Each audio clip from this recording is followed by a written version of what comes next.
game provided by Nintendo. Also, before I start, this is me playing through Chapter 12 of Xenoblade X, but this is not my first playthrough, so I am going in with knowledge of things that happen, and I'm going to talk about things that happen before they do so. Only watch this after you've played through for yourself and want to see my reactions to this content in Definitive Edition. Also, I do the Affinity mission Lionhearted after Chapter 12, because I think it's something that wasn't in the original game to begin with for some reason, when it absolutely was. I just completely forgot about it, so that's also neat. I'm leaving it in there to own up to my mistake and because it's really funny. Also, keep in mind, I am speculating a bit on what the epilogue will contain in this video, even though I don't start playing it in this part. That will begin tomorrow. Please enjoy.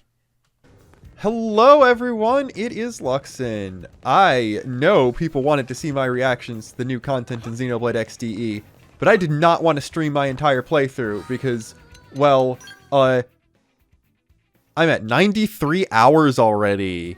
So, you know,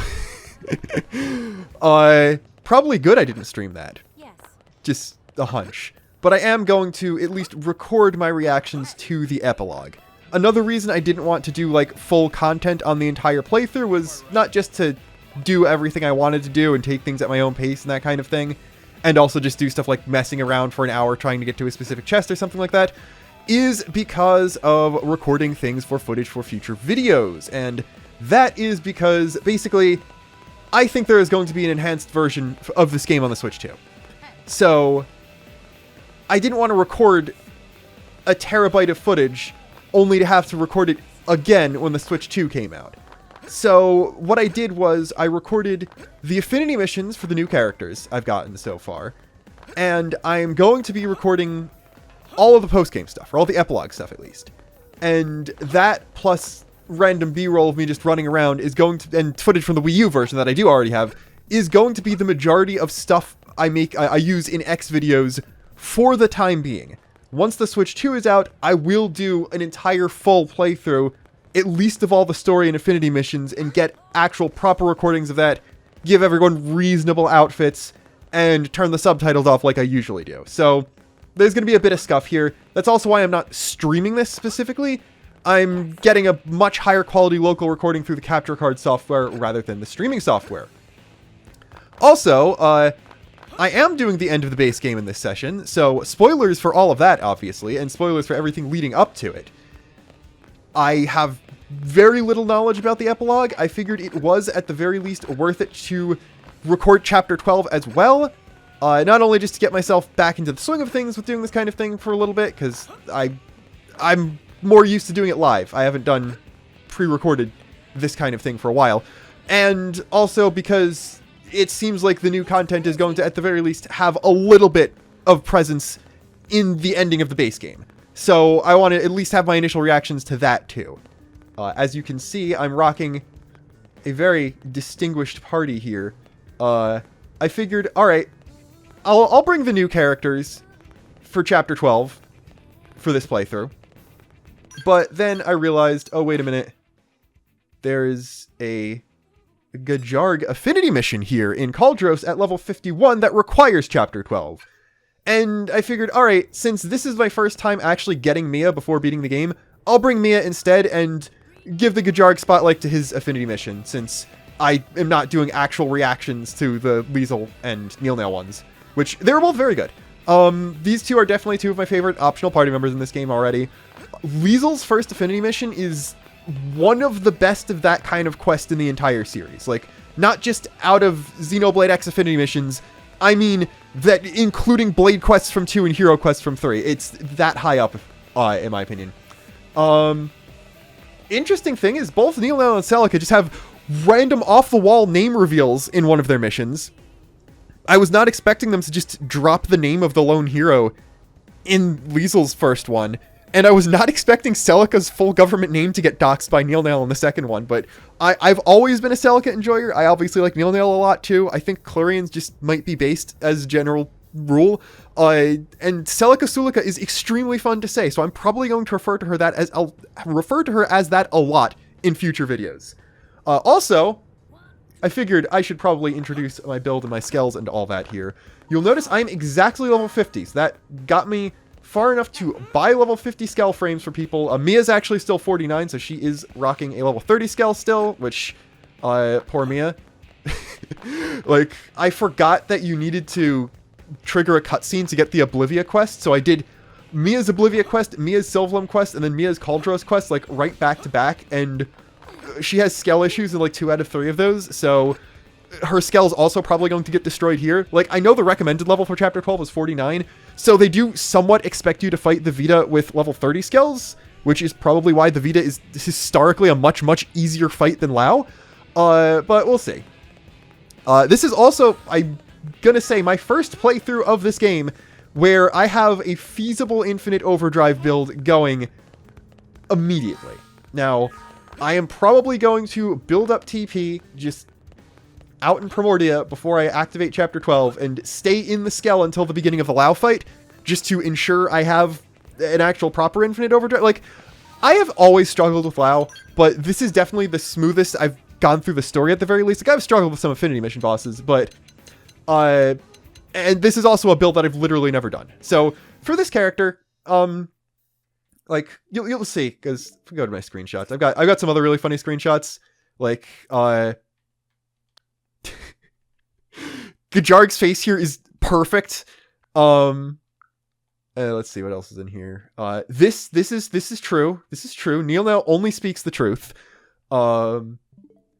But you saw Old Man Luxin from the Nintendo sponsored streams, and just to clarify, this game, this is still the digital copy provided by Nintendo, but this is a completely separate file than the one used for the sponsored streams. I started this a day after I finished the second stream, and I already put 93 hours into it, so that's probably bad. Anyway, so I made Old Man Luxin. Then for a second file, down here somewhere, I know I have some pictures of him. I pay no attention to the brothership stuff. He's in here somewhere. I'm gonna need to take a second picture of him just for the purposes of using him in a thumbnail later. But I did make a second file where I just made my character, my Final Fantasy XIV character, Elior Whitewing. I didn't want to do that for a main playthrough because, unsurprisingly, Elior Whitewing is inspired by High Entia, because I play as an Elezen Dragoon, because I didn't know that all of the main cast was going to be Elezen when I made my High Entia inspired character. Anyway, so I made him in a separate file, and then this is just a character design I've had kicking around in my mind for a while. Technically based on an OC, I want to say, but like, it's in the sense of, okay, my middle school Tolkien-inspired fantasy OC concept eventually turned into a Xenoblade spiritual successor when I started playing Xenoblade, and then the more Xeno I played, it ended up as like a really bad, indulgent, fanficky thing of, this is these guys, the characters I had in mind, now ended up being the main cast for the big Xeno crossover game. Like, there's a mode where it's independent, inspired by the Xeno series thing, but whenever I think about it, it's always in the context of, oh no, the final game in the series is going to be the one that crosses over all the Xeno properties. So that might get invalidated by Xenoblade X DE. We'll find that out in some of these later games, or videos. Anyway, though, besides design, nothing about this character really played into the build. Like, the character is the protagonist for that concept and did use a sword and an ether-based gun, but as you can see, I am running Javelin Psycho Launchers purely because I thought that was a cool set of weapons and wanted to try a build with that this time. So that might be another reason I struggle with Lao, because like, I usually just go straight Mastermind or Longsword something, so this will be my first time doing Chapter 12 without at least one weapon I'm very familiar with. At the same time, this is the most optimized I've ever been in Chapter 12. So, like, you can see, alright, like, I'm just using level 45 shop gear and some just mostly very simple and easy to get augments. Like, I have no slots open on my Psycho Launchers. I spent all of the reward tickets I got just passively during the main game on basically just these two specific augments. So, that's neat. 10k max TP, that's going to be very helpful. Just jump in with the minute-long overdrive. But I'm going just electric javelin build, and then, alright, so TP potential. I have 1 tension art on my setup. Like, I'm just kind of throwing things out. I could grind tickets to get, like, a gravity res 20 and bring that just in case, like, because I know Lao has some gravity attacks, and one of the very few things that's messed me up so far has been gravity. But I mean, if you look at my arts, I've got Arcing Horn to give electric res down. I've got Overwhelm for just TP generation. I've got Stellar Ray. I mean, the beam res down is completely useless, other than the fact that some of my other characters have beam weapons.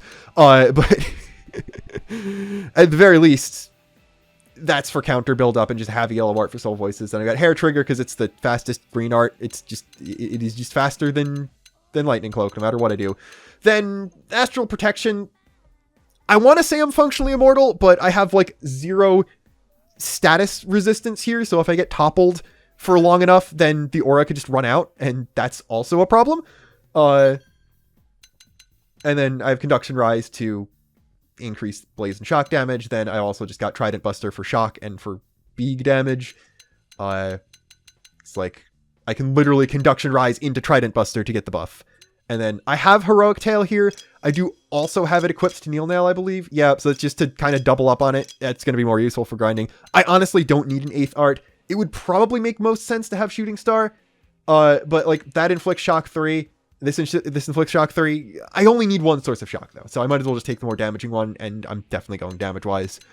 I don't really know what else I could take. Like Jetstream doesn't really make sense. I'd love to get Gravity Lunge just for, again, the number of hits, but Murderous's last Affinity mission is locked behind Chapter 12. Don't need another aura. If I had like a debuff res down, I might take that. And Maximum Voltage would obviously be useful, but I'm not going to bother with that. Mind Shift was surprisingly really good to build up TP, but now that I'm like going all in on Electric and Shock, I want to keep the debuffs. And I could also put Spiral Horn in, but like physical res down, I don't really need that, you know? And Overwhelm comes back so quickly, I can melee combo it into any of the other melee arts anyway. Then skill-wise, I've just got... I'm in Drifter just for the 5th skill slot. I've got quick cooldown on all of my arts, so even outside of Overdrive, if I use a melee combo, Overwhelm's cooldown is 6 seconds. Then just pure damage, more damage on top of shock, electric damage up. All of my meaningful things of damage are electric. I have like, I think 1 fizz and then 1 ether or something. And then just TP Overdrive. Probably don't need that. I do have 1 arts gain TP 20, so I'm already getting 350 TP per art used in Overdrive. So that's that. I mean, here you can look at the arts I have on the other characters. Like, I had Kneel Nail and Liesel in my party for a lot of my playthrough just because they're the new characters and they're cool. Mia, I more or less just got, so she's a high rank, but she has like 0 BP, so none of her arts are really upgraded. Then skill-wise, I just kind of gave them the ones that made the most sense for them. Like, Liesel does not even have an electric weapon, so that skill is probably completely useless. Then skill-wise, if we want to look at, like, I actually named my skills this time, which I usually don't do. So the character this cross is based on has like a very nature, fishing, freshwater theme. So Z3 Petra is actually short for petrichor, the like smell of on soil after rain, which is good. Like I named the level 30 Crestfell rain song as well. So just it goes from rain to the aftermath of rain. And then Z3 is just going with my continuous running joke about this, where, okay, the Hresvelg is the Zeta Ares. So this is like the triple Zeta, because they didn't make that. There's Zeta and double Zeta. So Z3 Petrichor is just like Petrichor triple Zeta. Then Kneel Nails, I just made a color scheme kind of inspired by her default outfit, because I do not have her in her default outfit. I'm not sure what I'm going to do for characters' outfits when I get to the actual epilogue. For Chapter 12, I usually just like to have every character I bring with me, and like the main guys who are just there, have like some really ornate or more formal looking stuff. So I did give everyone that to the best of my abilities, like the 7 characters who come to the Lifehold with you, and then my 3 party members. So Kneel Nail Scale, I just made it look as close to their default outfit as possible. Argent, obviously Argent Silver, which I picked just because Neil, Albus, and Fervus are white and black, so silver is kind of in the middle. I wanted to go gray, but like the most common Latin word for gray is too long to fit, and then the other most common is Canis, Canus, which got flagged and was not allowed to be a name because there's online functions in this game. But NCX is just Nil Celica X Argent. This is the best I could do for that. I would love to have Liesel in her Hresvelg, because it seems wrong to not have her in her Hresvelg, but she's been slumming it for a very long time because her only skill has been the level 20 Hresvelg. Like, I used that and then stuck her in the like default one you get with the skill license for 10 levels until I hit level 30. Then she was in the level 20 Hresvelg the entire time. So just for the purposes of variety, I gave her a different light scale, and then I just named it Jormungand. The R does not fit because character limitations. Just because Hresvelg, Jormungand, we're doing Norse mythology with this one. Next thing you'll know, there's going to be a Xenoblade game with Yggdrasil in it. And then Mia is stuck with the Arkmenard. So this is just like, alright, this is the Xenoblade colored thing. The joke behind this scale name is actually, like, mostly unrelated to the OC Xeno associated thing that I was talking about. But my joke is always that anything creative I ever do is going to be so obviously inspired by the Xeno series, I might as well lampshade it. So, okay, in my thing, there won't be the Monado, there will be the Minardo. So, that's where this came from. Obviously Monardo didn't fit, but Arkmenard sounded cool enough to just go with it. Yeah, I think that's everything I need to say. Alright, I'm at 1500 TP. I can just, like, beat up Lepix's outside NLA for a little bit. Keep in mind, I was at 34 million before I bought all the skills and the gear. I'm thinking, for the purposes of challenging myself... Oh, there's a lobster I didn't get. That's useful. Also, like, I did basically every quest I possibly could as soon as I unlocked it. I am only not doing that now to keep from getting over-leveled. So, another reason I'm doing this now is because, as far as I know from people, what am I trying to say here? Words. The epilogue is designed to be played right after the initial game's chapter 12. So, getting higher leveled than I am right now and all that stuff is just going to make it too easy, which debatable on whether or not it already is. So, like, the only Chapter 11 Affinity mission I really did was the second Neil one. Like, I didn't do Brotherly Love. No, Pioneer News Chapter 12 anyway. Chapter 12. Like, I didn't do Yell's Partner. I actually didn't get the other items for that. Like, I could do Fitting In, but I don't need an art from Celica. I'm not using either of her weapons. I didn't do Rapid Misfire. I don't really need the art from that either, as far as I can tell. And then, like, I haven't done some of the Rothian stuff in here.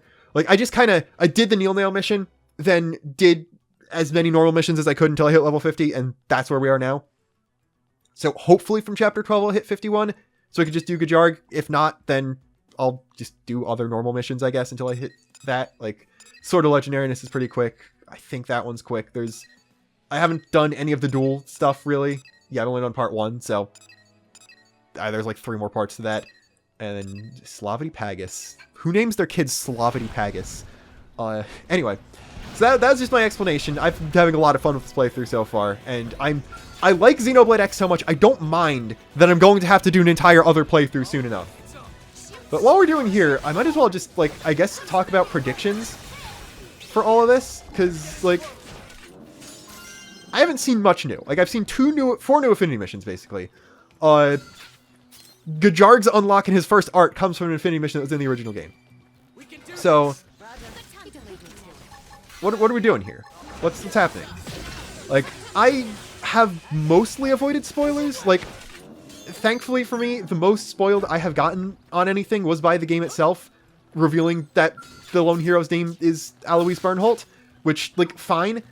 If they're willing to just say it in Liesel's Affinity mission, then I'm pretty sure the justification between all of that was just that, like, yeah, I'm assuming that the guy we're going to meet in the epilogue is going to be very heavily based on the original protagonist concept before it became a game with online components and stuff like that. But after they made the plot change, they just never had a name for him set in stone.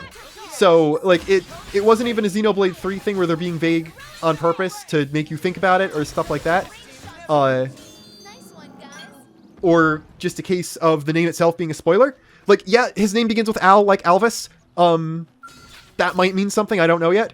But, I have, I guess, technically been spoiled by the fact that he goes by Al, primarily. I think, like, the numbering on some of the achievements is off, where some of his achievements related to, like, unlocking him or doing his affinity missions or maxing out his affinity, because of the way, like, the characters are numbered in the list where Mia's right next to him and the other new characters are before the two of them, things got shuffled around because, like, some of the achievements, before unlocking Mia, they'll just, like, mention Mia by name, and then one of them will just say, you've recruited Al. But anyway, like, I don't really mind that as a spoiler. Like, I've been able to glean, like, okay, he seems to be a goofy guy, which is good, because, like, the main cast of X is generally pretty serious, besides Tatsu, who is not good. So I would not mind that character existing. Like, obviously, a lot of the side characters and optional characters are a bit funnier, but I don't mind a character like that existing. And if he's going to be interacting with Lau for a lot, then that's going to probably be really funny too. That would be cool. I'm excited to learn why everyone's been saying what's poppin' all week. So will I figure that out today, or when I actually do chapter 13, which will probably still be today, just in a different recording session. Anyway. So I'm not really sure what to expect about the epilogue. I'm still 100% on board that the epilogue is not going to be the original plan for X, and that even if this doesn't directly set up X2, we are getting X2 at some point. I don't think they would re-release X1 in the first place if they weren't thinking there was even a possibility that there would be an X2 eventually. That's just me, though. Anyway, though, so the thing is, back to the name of the lone hero. I'm fairly certain that they... actually, no, XTP is like 10k. I can keep going.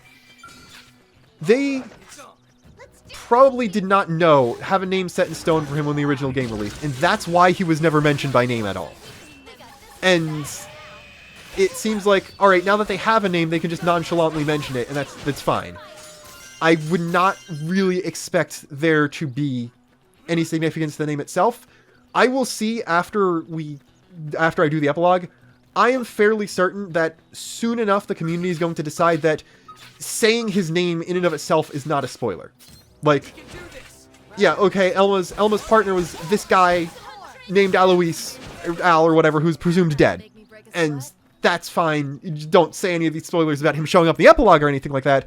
But I think it's probably going to be safe to mention his name because it's just a name.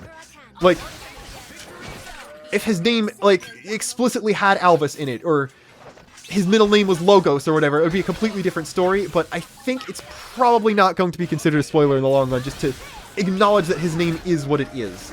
Because the game doesn't treat it as a spoiler or a big reveal either. Anyway, though, I have done a pretty decent job at not getting spoiled at anything besides what I already mentioned, just, like, who the guy's name and his personality. I have not seen his face yet, I don't know if that's important. Another thing that's kind of a meme that might be significant is, okay, he goes by Al, and his last name is Bernholt. I think it's Bernholt. It might be... I know it begins with a B and ends with Holt. I might be getting it slightly wrong, but I'm sure we'll find out soon enough. The fact that his name is Al B, and he does have short cropped white hair, so and if he's a goofy guy, like I seem to be gathering from other people's impressions, he might be more inspired by Albedo than Alvis, which makes sense because Elma is already the Alvis of this game. And we'll see what the correlation between that and the other stuff is, just based on what his actual connection to Elma is. Like, is he a human friend of hers and like someone she was close with, or is he actually another member of her race?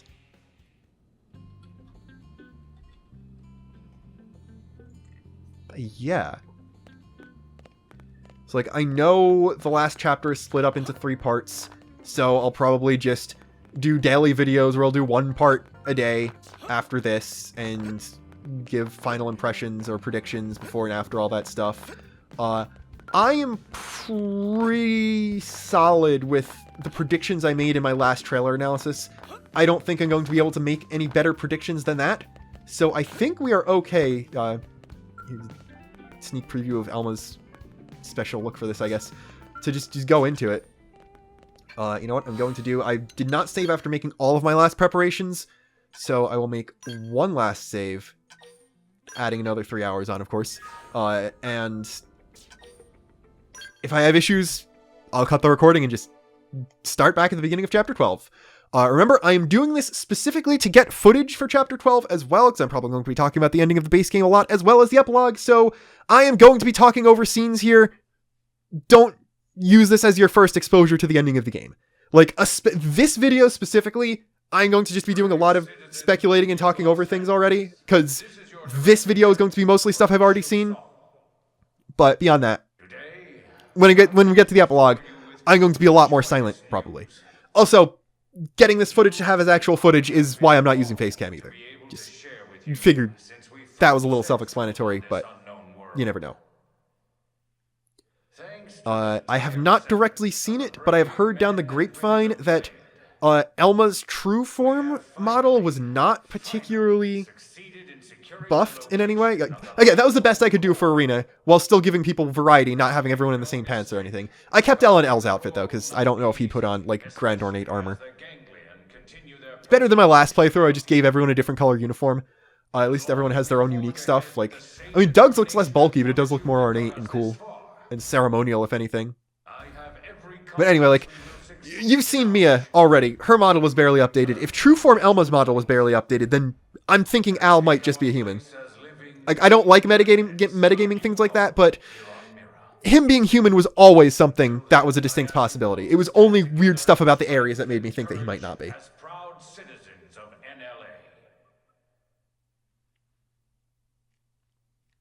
Yeah, like, again, keep in mind, I'm showing Chapter 12 just to have Chapter 12 on footage. I do not expect there to be anything different until we get to the original post-credit scene. Like, they're not going to show the story never truly ends on screen anymore, and they might cut something about this planet, but I'm pretty sure we're not going to see anything new until WoW on the beach. We'll have the exact location isolated in the next 2 hours. You'll leave as soon as we have coordinates. Yeah, so like, in between parts, like, I've decided I'm just going to do Elma, Lynn, Al for the epilogue. I think that just makes the most sense for a first playthrough. So in between parts, I'm probably going to swap everyone back into their default outfits for that, or give them, like, casual clothes. We're just relaxing and vibing after recovering the Lifehold. That's what I usually like to do. Just give everyone casual outfits for a lot of the post game. So I'll do either that or put them back in their defaults. I have most of the tank tops. I just don't have all, like, the hoodies and t-shirts yet, unfortunately. Also, yes, the food looks incredibly good. I made the correct decision to put nail glasses as well. It smells amazing. I do wish it pulled... The DE doesn't seem to be particularly consistent with pulling a fourth party member to put in cutscenes where you were restricted to Elma and Lynn and one guest in the original game. Because, like, Neil is my second party slot, but she's there in the place of slot 4. I was figuring Mia was going to be there. I would have liked Mia to be the one there, but that's fine. Doesn't really matter. Anyway, though, yeah, I'm just going to run with the quote-unquote canon squad for the entire epilogue unless it forces me to different characters. So I'll outfit Elma and Lynn properly with level 50 gear and give them, like, good art and skill loadouts. Like, I've not done much to Elma and Lynn's arts for most of this playthrough because I barely use them this playthrough because you don't need to use them anymore, so it's exciting to use other characters sometimes. I'm a much bigger Lynn fan after this game, actually. Believe it or not. Like, genuinely, her getting the new face model made her so much more endearing. Like, she looks human now, so I'm not as annoyed by her making Tatsu food jokes. Like, Tatsu is the only one annoying there. My initial impression was, like, always, Lynn is a great character, but because she's stapled to Tatsu for most of the game, she just gets completely brought down by him and having to make jokes about him the entire time.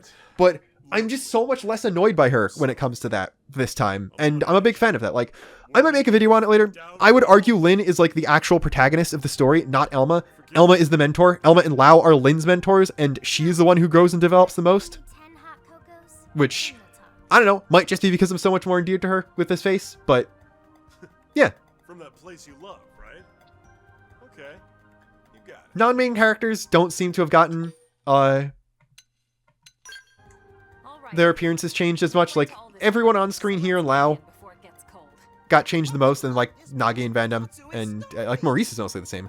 But Murderous looks somewhat different. Alexa looks somewhat different. The Kristoffs look mostly the same.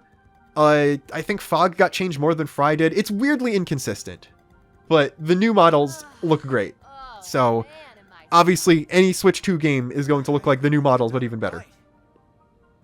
And Gwyn, I think it might just be because I have him in uniform. His new look is finally starting to grow on me. I was not a fan of the cheekbones to begin with, but I just had to keep reminding myself, Gwyn is 24 years old. Like, you would think from his original design and his appearance and his just attitude and stuff is that he's like really young, like a genuinely like just right out of boot camp, wide-eyed idealistic guy. But no, he is in his mid-20s. It is much more reasonable for him to look the way he does, knowing that he is in his mid-20s and not like late teens or 20 on the dot. And I don't know, he looks fine. I kind of would prefer him to have like the more boyish looks. I think that fits his personality better, but doesn't really matter. Just because I'm thinking about it, another cool thing was new characters having interactions with old characters. Like, I know Nagi is in the epilogue, so it would make sense. But I heard Nagi and Gajarg have a post-battle conversation, and I think I saw a Reddit post or something about Alexa and Liesel had one. So like, characters who presumably don't have any new voice lines still had new lines recorded for them, which is nuts, actually. Like, I highly doubt Alexa is going to talk at all in the epilogue. So the fact that she just actually has new dialogue and they got voice actors back is crazy. I'm really not looking forward to having to sit with new Vandam for the entire epilogue. But I guess it kind of is what it is. The fact that him and the one female avatar option, I don't remember which it was. I apologize. I don't want to make a guess and then be wrong. But the fact that, as far as I've heard, everyone else from the original game is back is amazing. And it seems like they got literally everyone back in Japanese. Like, even though it seems like the epilogue and total content might be a bit shorter than Torn of Future Redeemed and like much closer to Future Connected size, I'm impressed with the production values, even if it does seem rushed, which I'm almost certain it will be. It seems like, yeah, it's very, very divisive and all that, but I wonder if it's divisive in like a Xenoblade 3 thing where they expect you to analyze it and come to your own conclusions and realizations yourself, if it's poorly written, if there are people mad that it makes connections, if there are people mad that it doesn't make connections, if it ends on another cliffhanger, which it might, who knows? Yeah, there are a lot of reasons why it might be divisive. Some of them I might disagree with, and some of them I might agree with. But I have seen people say it's peak fiction, which I kind of don't think it's going to be the best thing in the Xeno series as a whole or anything like that. I've seen people rage quit the series because of it, which those are strong things to say about something that I'm pretty sure I'm going to be like, yeah, that's alright. It's neat, I guess. Better than Future Connected, but I put it below any full game or even the DLCs. That's where I'm expecting to fall on that, but just by necessity going to have more stuff to talk about in my usual style about it compared to any of the short campaigns other than Future Redeemed, basically.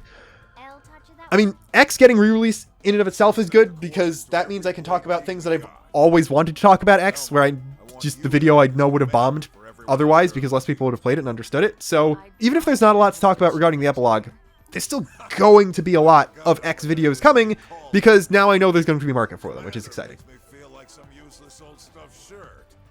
Yeah, and shirts aren't your style.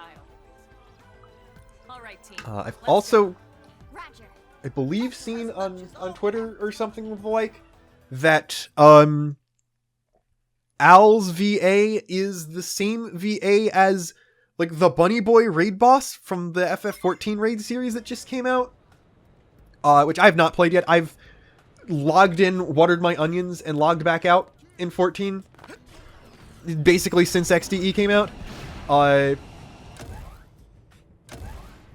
From what I've seen of the new story, it's like the best piece of story in Dawn Trail, so that's exciting. and the raids seem neat, even though I'm probably not going to do Savage, like, at the time. But either way, the fact that he's that guy, and then also the Xenoblade guy, and those ended up coming out, like, within a week of each other, basically. Anyway, though, God, the Pressfell Jet mode is so cool. Like, Monolith Star Fox one, like, all of this kind of thing.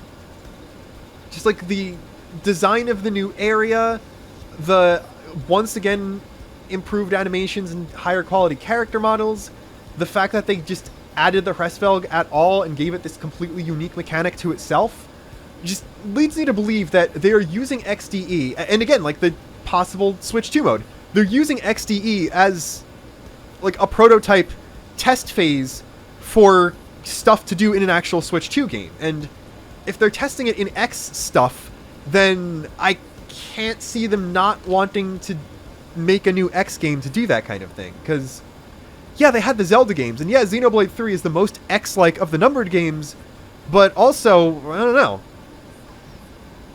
There is no game quite like Xenoblade X, I think, is the best way to put it. So I want them to make another Xenoblade X so there can be two. It's been great re-experiencing this game, but it's not the same as experiencing it for the first time, if that makes sense. I've been missing so many collectibles, that's fine, probably. Didn't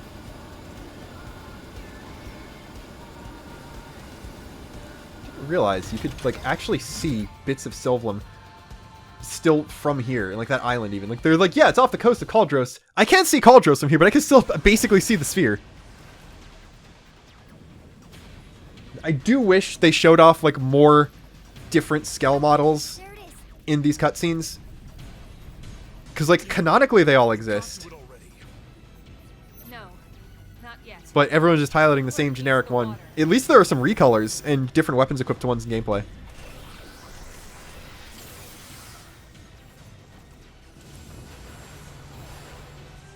Is that a force field? The Lifehold was designed to sustain Now, I'm human life at all costs. like, alright, the first Neil Nail mission mentioned that Clurian tech has stuff to do with ancient Samar and all that stuff. So, like, the OG backstory, beginning of the universe humans. But they didn't explain the correlation between Clurian tech and the Lifehold. So I'm wondering if there is going to actually be, like, even a normal mission involving Neil Nail and Celica, or Neil Nail and Elma, just to explain the one comment Luxaar makes here.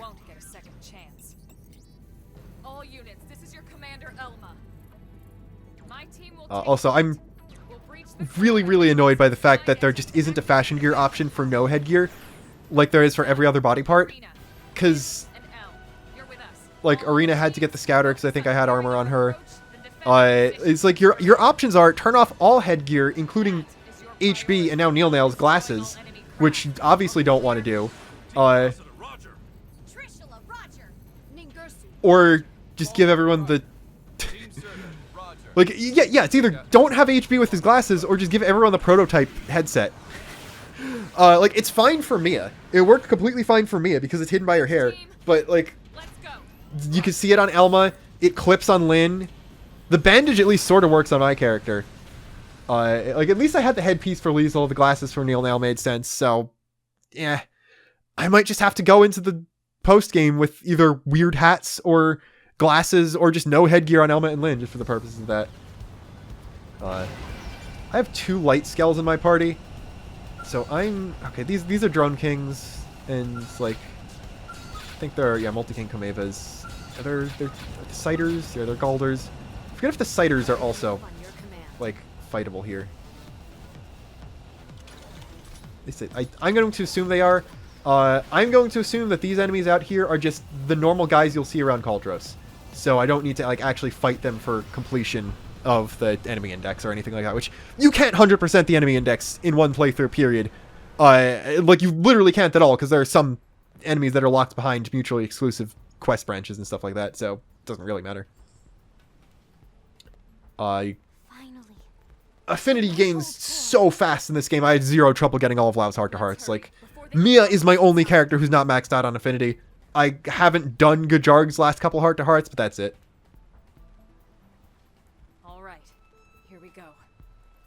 I'm really, really glad I chose this armor for Elma, because, like, it has wings on it, and winged armor is cool and all, but on top of that, the way it just looks very similar to the Full Metal Jaguar class symbol, which I think is neat. Shielding will be disabled in T-minus 1,000 seconds. Repeat. Just while I'm thinking about it, because again, this is all... I never really noticed that the like, Lifehold modules you find elsewhere in the game are actually physically visible on the outside of the core. Like, just the big Zohar-shaped things. Or the USB drive-shaped things, I guess. I literally never realized that you could physically see a bunch of them there, even though they're just obviously on the hologram Nagi shows you. I just kind of assumed that was like a wireframe model, and they were on the inside. But if they're on the outside, that also makes sense of how they fell off. Right then. Let's do it. I don't know why I put Neil specifically in like the Sagiri colored one. I think I only have that in the orange one. It is the closest one. She's doing a bit of a Sagiri cosplay, I guess. That is probably closest color-wise to her actual outfit, so that works. But yeah, it's very good that Liesel at least has those really cool-looking hairpiece things from her outfit. And then just... Poor Mia. Like...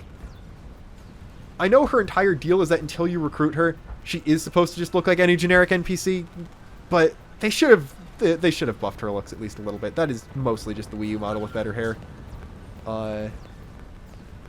Yeah, let's see how bad this build works. I wonder if we're ever going to get closure on Elma's password to wake us up from stasis. Like, will we ever learn if it is actually "You shall be as gods"?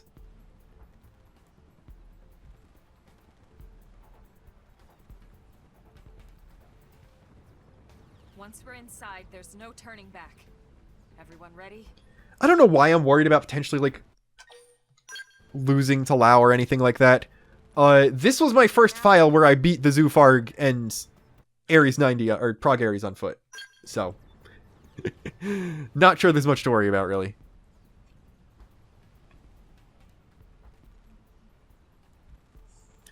Think Neil, Liesel, and Mia are going to be spending a lot of time on the floor, though. I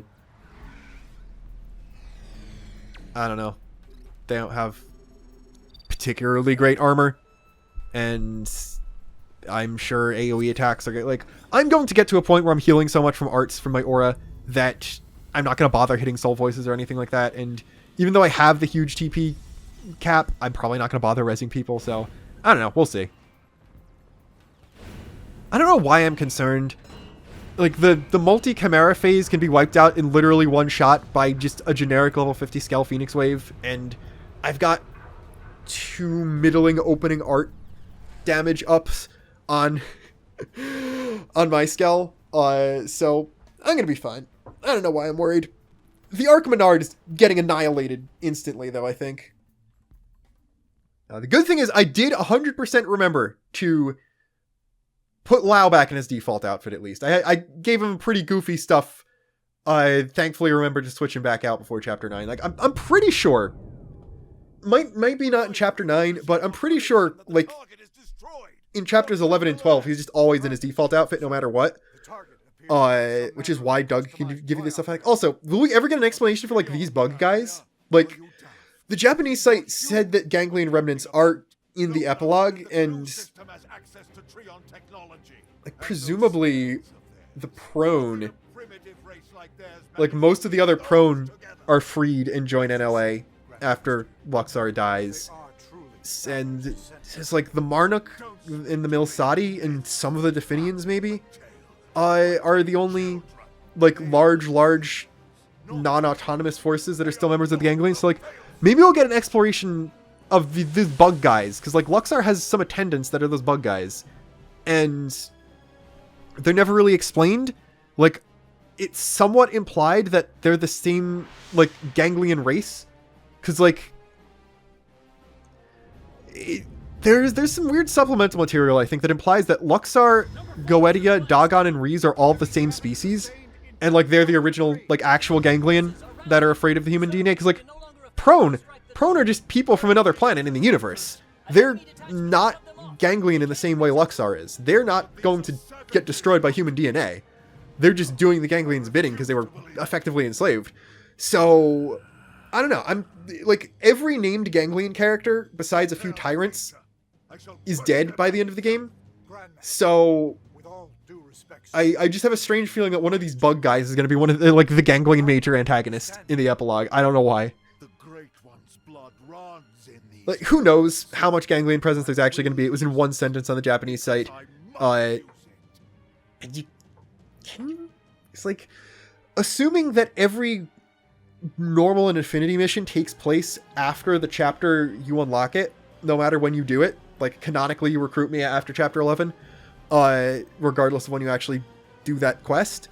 I don't think you fight Ganglion at all after chapter 12, like, unless you're going around cleaning up the strongholds and fighting tyrants and stuff like that. So we'll see how much they decide to say the Ganglion has actually been left, basically. Because we could just be fighting generic Marnock guys as well, and not any important characters. I'm wondering if there's going to be some exploration. Like, the other thing is, I saw the Gajarg Affinity mission is sending me to Kaldros, which is very exciting because of the concept art that called Kaldros Old Wrath. So I'm wondering if they're going to actually explore that in that mission, which, if they do that, might change things a little bit, because then that would give away any sort of information about what Mira's deal actually is before the epilogue. And, like, even Nailnail's second mission, like, explicitly mentions there having been a civilization there as well. So I'm thinking that maybe we're going to, like, just straight up be told secrets about the Miran civilization, because there were some Ganglion skells shown off, but it looks like the majority of the enemies in the new region are, it's like Oxservs and Zdoms. Like, the old Miran autonomous weapons that were converted by the Ganglion. So presumably those will not be Ganglion ones, they'll be just original ones that haven't been reprogrammed at all. And there's obviously, like, the big structure I'm calling the Rose Garden, which I will continue to call the Rose Garden until we learn more.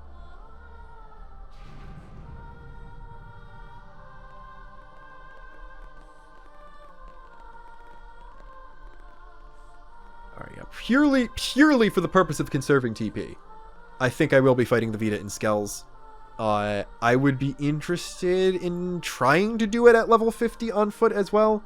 I'm sure I'd be able to, again, unless gravity damage gets too bad. But, like, I'm down to minus 15. I was getting one shot by stuff a couple levels over me when I was at, like, minus 40, but... I mean, worst case, I have, like, the Tefl Wings or the Angel Halo, whichever one it is, that gives, like, plus 50 gravity resistance, and I can just shuffle around my augments so that the most important one isn't in the hat. Could have opened the slot on that as well. I have stupid amount of Moranium. I have like 120k storage, and I'm getting almost like over 60k a tick. Don't tell me. This isn't the core? Whoa, what? Seriously? This has to be it. You all saw what the core looked like in the mission briefing. This is definitely it. Here's where they just immediately retcon. No, there are actually 2 cores. Then where are all the people we brought with us from Earth? You're all controlling these MIMs from your real bodies, asleep in stasis. That's the explanation you were given by NLA. Or should I say ECP Yeah, I mean, like, officials. this is all stuff I've seen, so I'm not going to have a lot to talk about. I might talk about it more when I discuss, like, the base game ending. Colonel, what do you mean?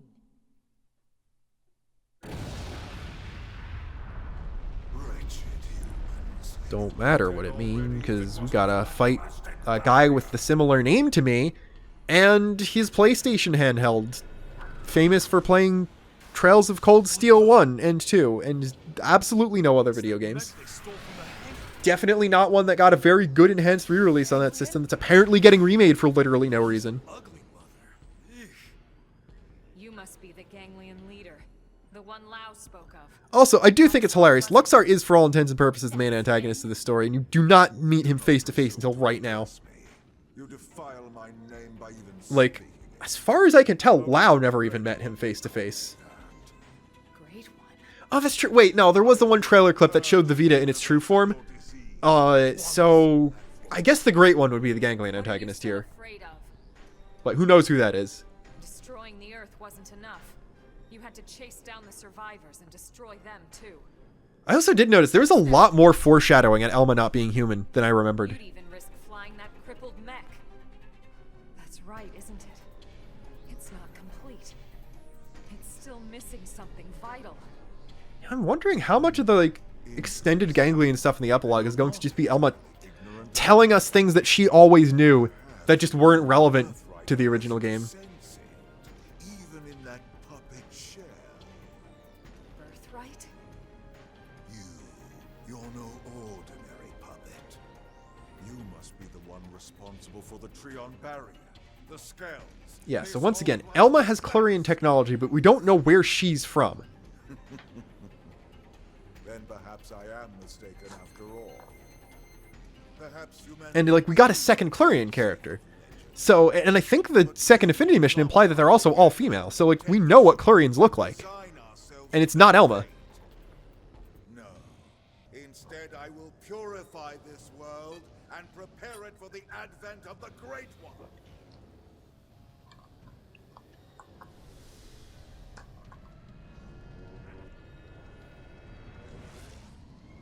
It's going to be hilarious if I get to the epilogue and then either specifically, because like the ganglion have their own normal battle theme, it's not like Black Tar, if the ghosts or just the epilogue area in general has its unique battle theme, even though the lyrics of Black Tar are specifically about fighting the ghosts.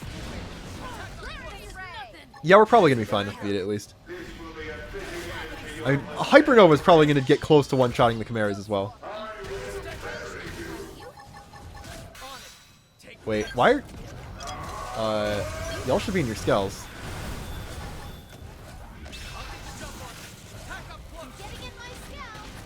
Like, I can win easily. I should not be soloing this fight. Did I just... Oh, I accidentally said that just to Mia. There we go. Alright, you know what? We're gonna... Even in the darkest hour, I know you'll pull through. Very nice. I'm in good shape now. We're gonna let the... I'm just back to full fuel off of that. Neat.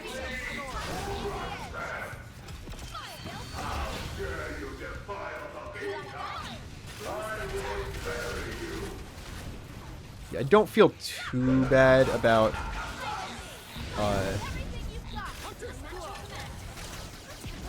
like wasting all my reward tickets on a couple good augments, because like I did get the good drop from the Tainted Sphinx boss in the story. Let's just do that and have them stop attacking until he loses their reflect. Okay, there we go. I should probably be taunting so that he does not actually destroy the Arcanard.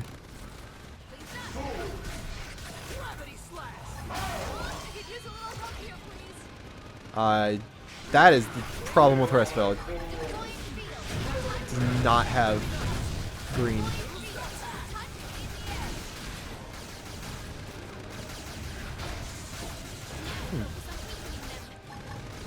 Getting no cockpit modes.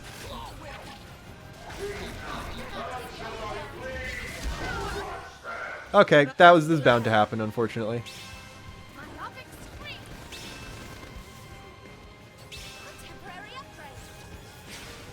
It's fine. Mia with 60% defense is going to be completely fine.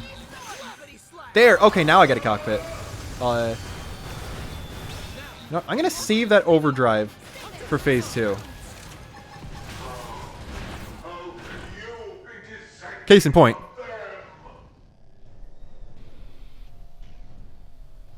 I'm wondering, should I do the Skell Fuel cheese trick? If I'm really having trouble on Lao for whatever reason, I might as well do that, because it's funny. I was indeed fearful of humanity, of your threat. At the dawn of the cosmos, the Samarians... Oh, I forgot that this was just in this cutscene. I've always had to find a screenshot of that from the Zarobogin quest that also mentions the Samarians. If we ever tried, we would be destroyed. I thought that it was just a myth. And yet here you are, the descendants of Samar. You miserable human! Oh no, we got exploded in the fight that you're meant to use your skells with. How could you stand this? Such a primitive people. And yet the stories would have us found. Another thing I don't know is, because like I did Liesel's second mission, so I already unlocked the ability to craft the level 60 Restvalg. I wonder if, I'm assuming we get another special Ares. Like, based on Al's Ares. Like, it's Al and Elma's Ares. But...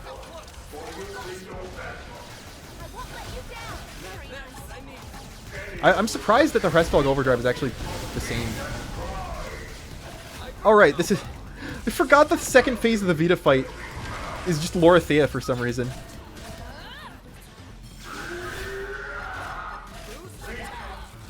But, like... We're doing fine here.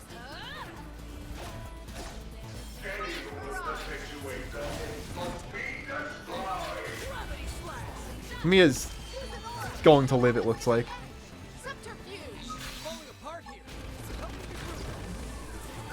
It would be interesting to try and do this with only level 30 skulls.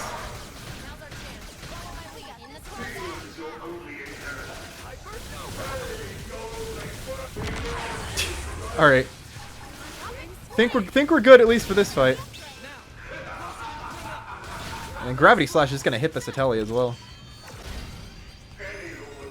Good job, Mia, on the rank up, I guess.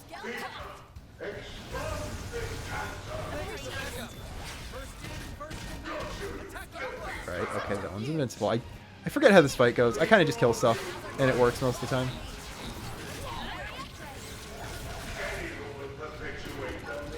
Maybe this fight wasn't balanced around the level 50 skulls.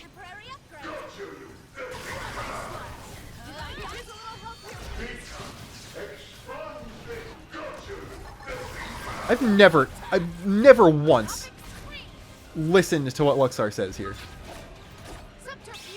Are you still invincible? Alright, I don't know what that one's actually supposed to do. So we're just gonna kill Luxaar, because he's almost dead. I think he was immune to topple. I didn't see what that was resisted or immune, but whatever.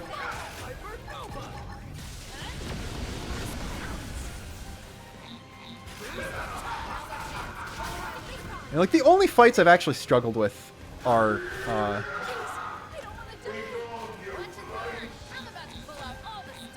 why am I don't know why that art didn't work. Alright. I don't know what this tell us do. I'm just gonna kill him. Okay, now he's got it. He's got the ether one.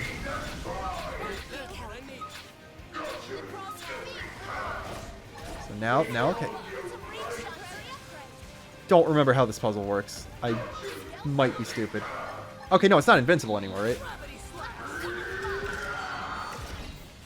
Okay, that's it. Just blow the thing up.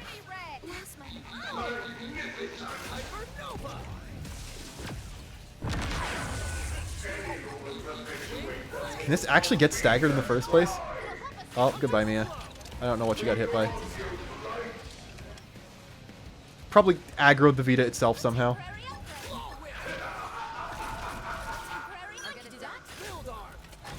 I don't know why Neil Nail keeps getting so many temporary upgrades, but...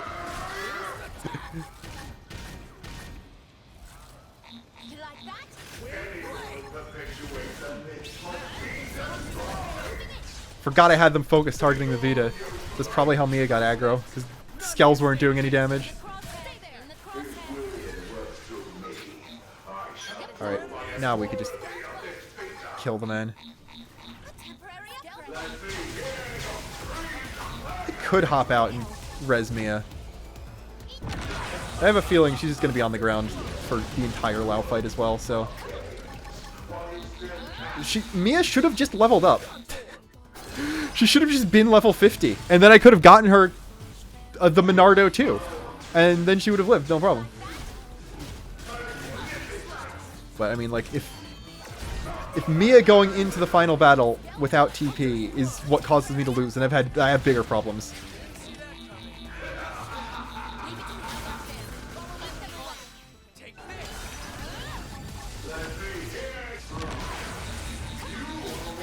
Alright, bro's dead. There we go. Alright. If I lose to Lao, I'll be able to check how much actually experience I have. But I think that's a good sign for me hitting 51.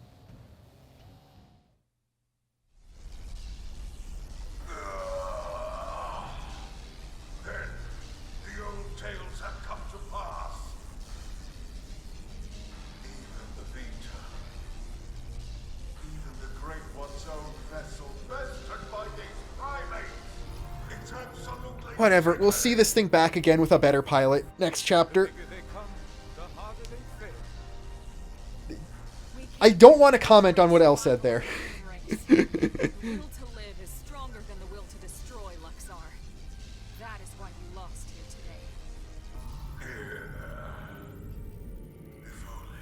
today. Was Arena just looking at the Vita like Elle was like, Arena, what does the scouter say about his power level? And Arena's just like, it's 3006. Go beat him up. And just Hunter's blow. Gets one shot. That's how it happened in my mind.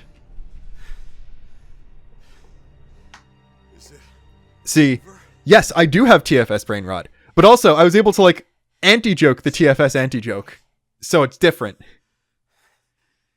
Lieutenant, we did it! First dance of victory, then Lenley's victory feast. Sure, Tatsu. I'm game. Forgot Elle also danced there. I'm a big Elle's dance enjoyer.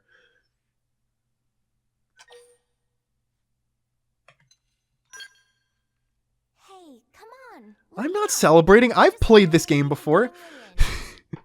I know there's more fights. The victory feast. Isn't that right, Tatsu? Wait, when Lenley say part of the feast... Yeah. I mean, we'll all eat you in celebration. I think if you have to add Liesel, Neilnail, and Mia to the table, like, there is genuinely not enough Tatsu to go around. We'll just eat without you then. Mia has to eat a lot, right? Lenley know what Tatsu means? I'm sure you two will work it out somehow. Anyway, getting back to the conversation from earlier. Yeah, like, Tatsu is Tatsu, but he wouldn't be our Tatsu if he had a different voice actor, you know? I don't know why I've been seeing so much Tatsu revisionism about like, oh no, he was actually good the entire time, though. I've never seen one anywhere near that size, but it looks like a 7th generation quantum mainframe. That's exactly right.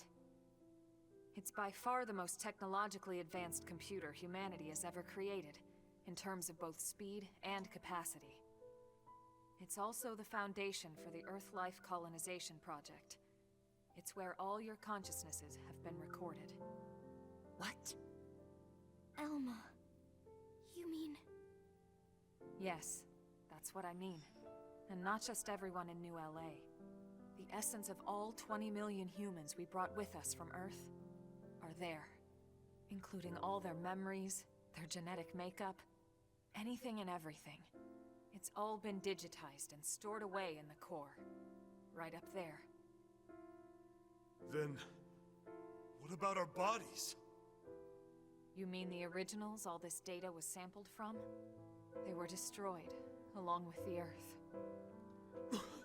I know, it's probably the same thing as Xenoblade 1, where as soon as the DE is announced, everyone comes out the woodwork and it's like, oh, actually the original was good and had zero problems with it whatsoever. You could see it that way. Or you could see it differently. The bodies you were born with, and all the chemicals and organs that created and stored your thoughts, are gone.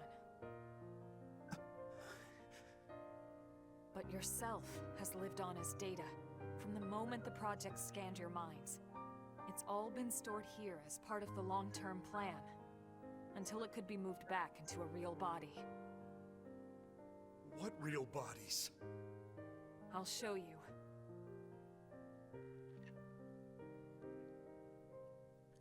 I did confirm that Melancholia will still get copyright claimed.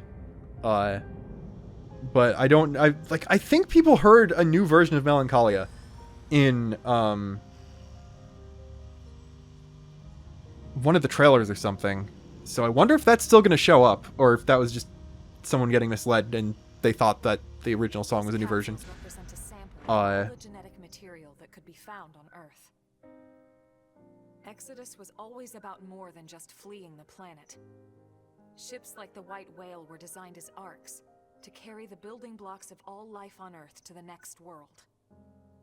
Ark? You mean as in, like, Noah's Ark?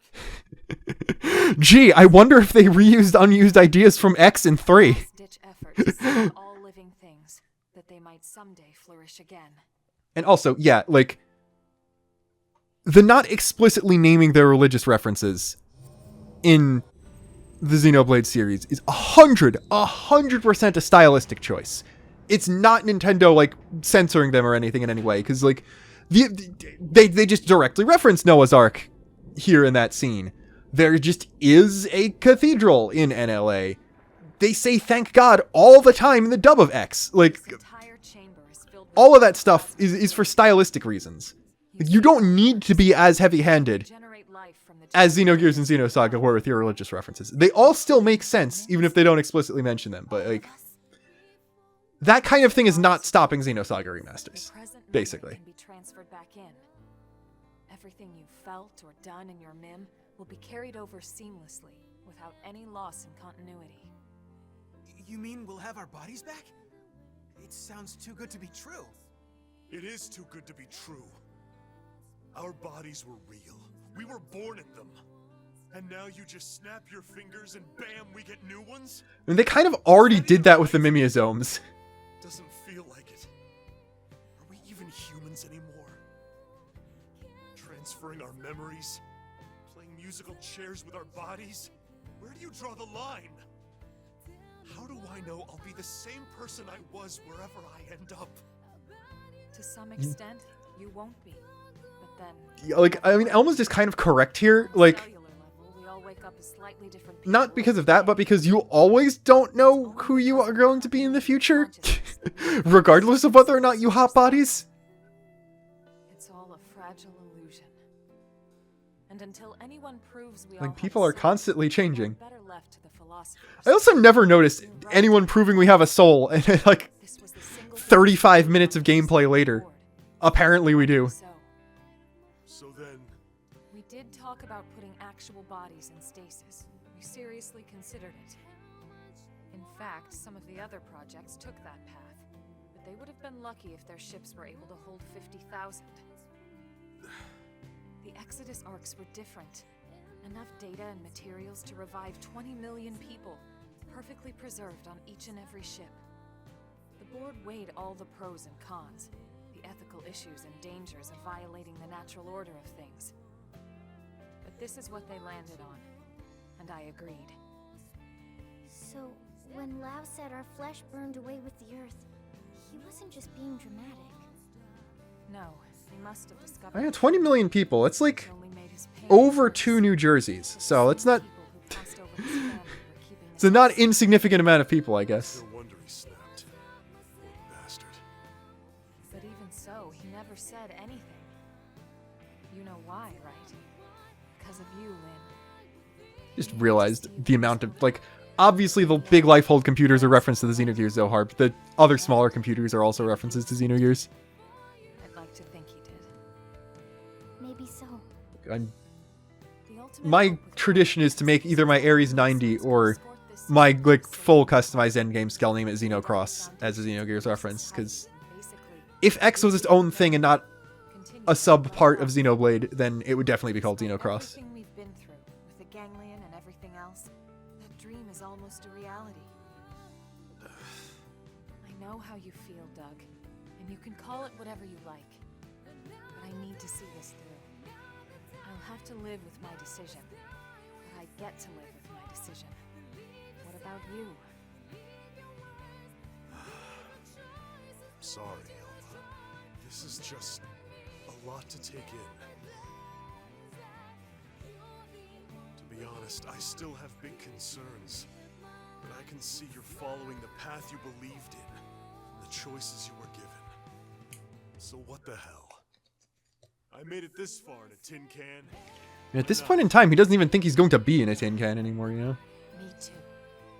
Tatsu 3! Tatsu, this has nothing to do with you.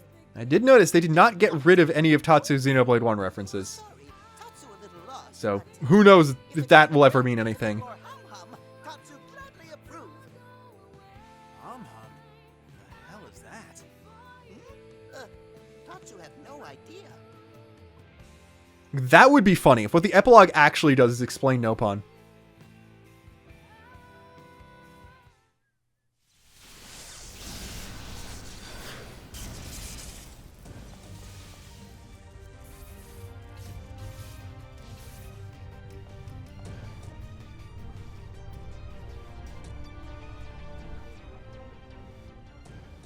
Luxaar! He's still alive? Humans. If only we had a sniper to take a pot shot at him where he stands, posturing. You will die in those puppet bodies of yours. Attention, this is Lifehold core control. The system has detected a threat to core integrity. Now initiating internal defensive measures. That slug-faced bastard! He's targeting the main control system! Give it up, Luxaar! Silence, worm. You fools. Would you still love me if I was Doug and also a worm? Humanity is the cancer, not us. Everyone, do whatever it takes! We have to stop him, and quickly! Roger that! Wait a second. Look! Initiating internal defensive measures. Are you kidding me?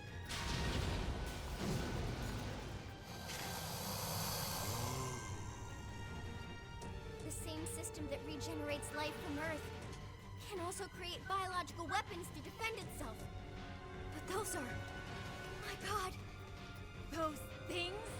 Yeah, like, they have Lyn take the Lord's name in vain at least a dozen times throughout this game. It's malfunctioning. We have to stop it. So, like, is the implication that they couldn't generate... It was not originally supposed to generate chimeras? It was supposed to just, like, throw a rhino at any enemy? Because, like, I think even a human skull could beat a rhino.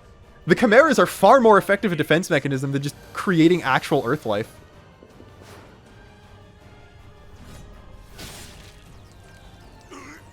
I may have forgotten to change Lau's weapon, unless he just always uses that one. I don't remember. You came! Also, how does he get here? Did he just fix the prog areas somehow? This was not going anywhere. You deal with the core defenses. Got it.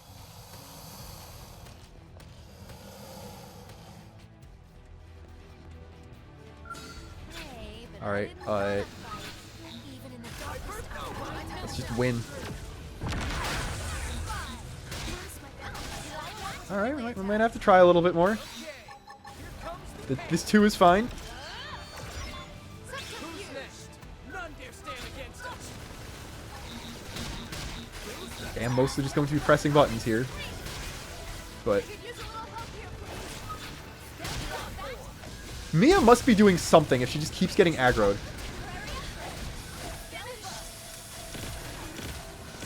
Thanks for the backup.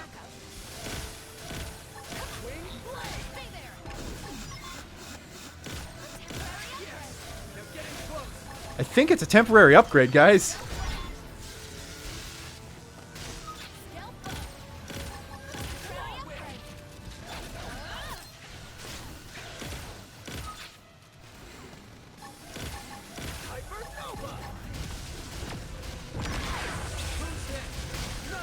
Oh, I gonna get descaled here in a minute. Lost appendages.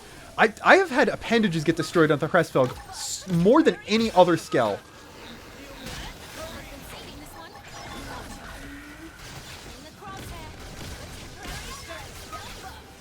One left. have them exit their skills. And I might have to tell them to do it again at the beginning of the Lao fight, but Initiating internal defensive measures. Final phase. You traitorous scum. What happened to our bargain? all right, you ready for the hardest line in fiction? Humans have no principles at all.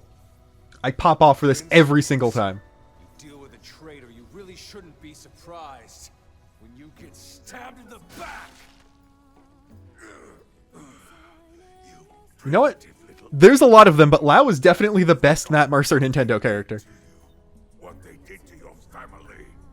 Oh, I remember all right. My family'd still be here if you hadn't brought your damned war to our doorstep. Because of you, there's only 20 million of us left. That leaves 9.98 billion reasons for me to want you dead. You who took my wife and daughter away from me, Luxaar!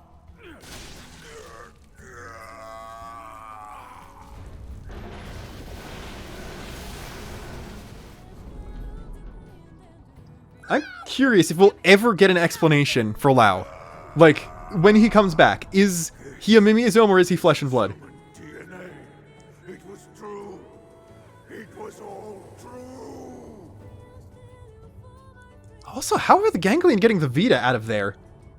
That's another interesting question.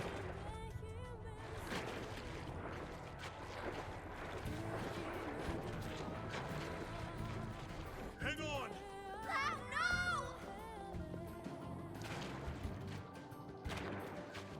I thought Exodus was a lie. One we all accepted because the truth was too painful. I don't know how he gained telepathy. Like, that, nothing on Earth can do that. He just evolved really hard.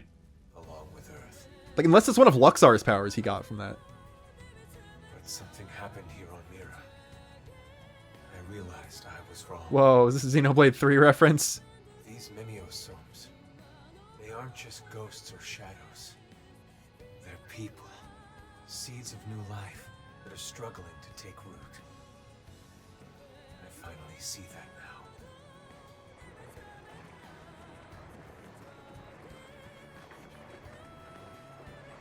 What's happening?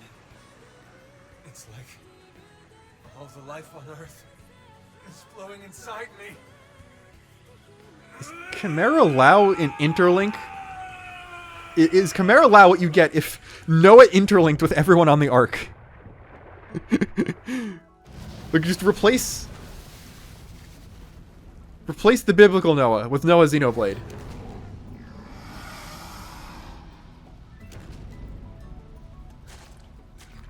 I don't know what that eye is supposed to be from.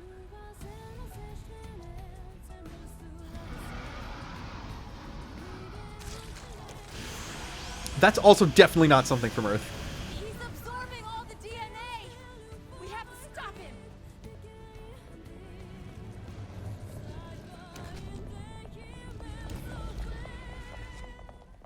No! You can't! Out of the way, Lynn! We can't let the Lifehold be destroyed. This time, I'll shoot. Elma! Please!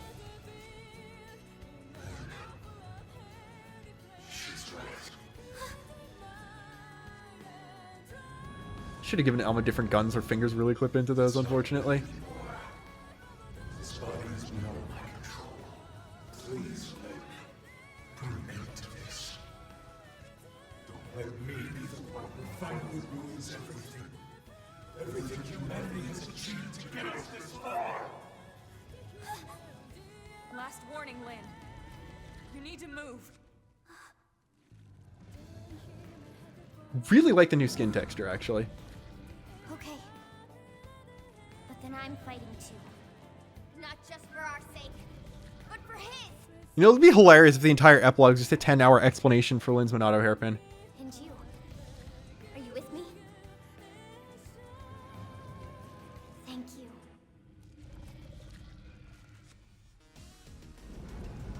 Alright, are you ready to not hear any of the key we've lost? Because I'm going to be in overdrive for as long as this takes.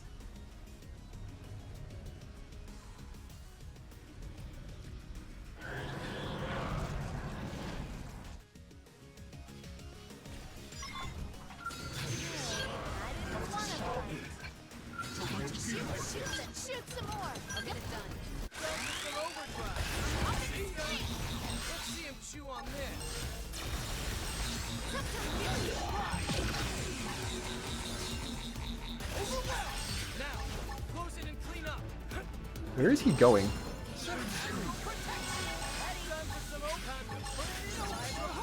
Who's he trying to hit? I also realized I just did not have my... Okay, that did nothing. I'm probably fine.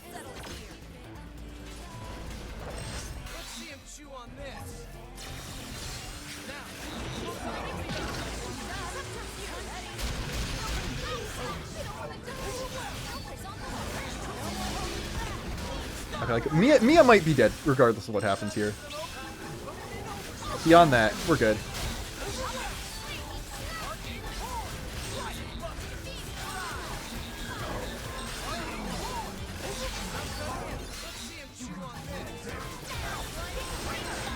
Yeah, like I've been intentionally using quick cooldown as little as necessary.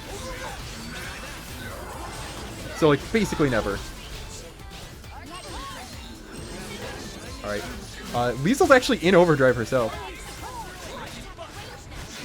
I am not in overdrive, apparently. Oh. Forgot there's a second phase to this. Good thing I didn't burn all my TP immediately.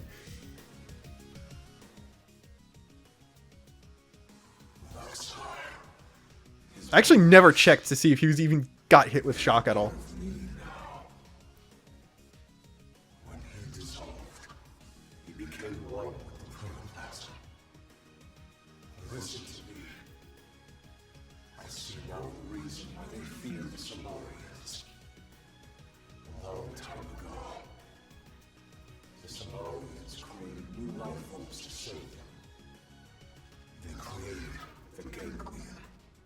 I think I'm missing part of my javelin right now.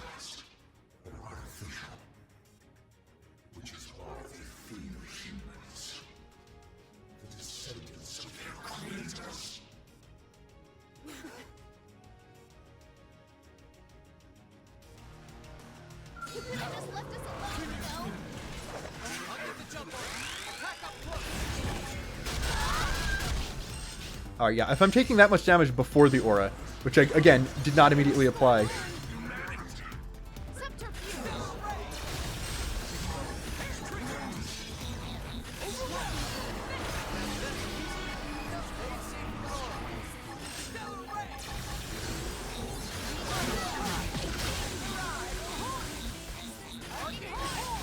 Okay, he does have Shock 6 on. We're good.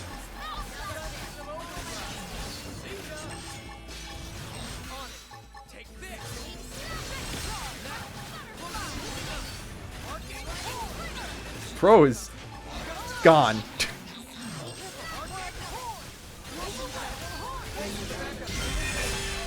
Well, here we go. Rexoscale had like 4 times that HP. So, yeah, I definitely wasn't worried for anything. Can't believe I spent 3 hours on that battle and had to switch weapons partway through my Let's Play.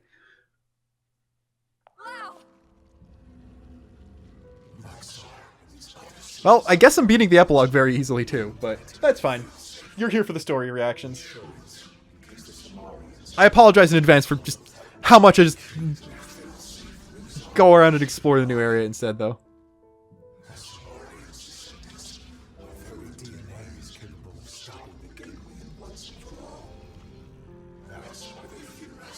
Was that shot in the original game, actually? Hold on a minute.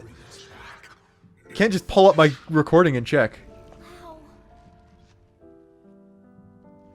Unless it was like something on the mothership, referencing Luxaar's death.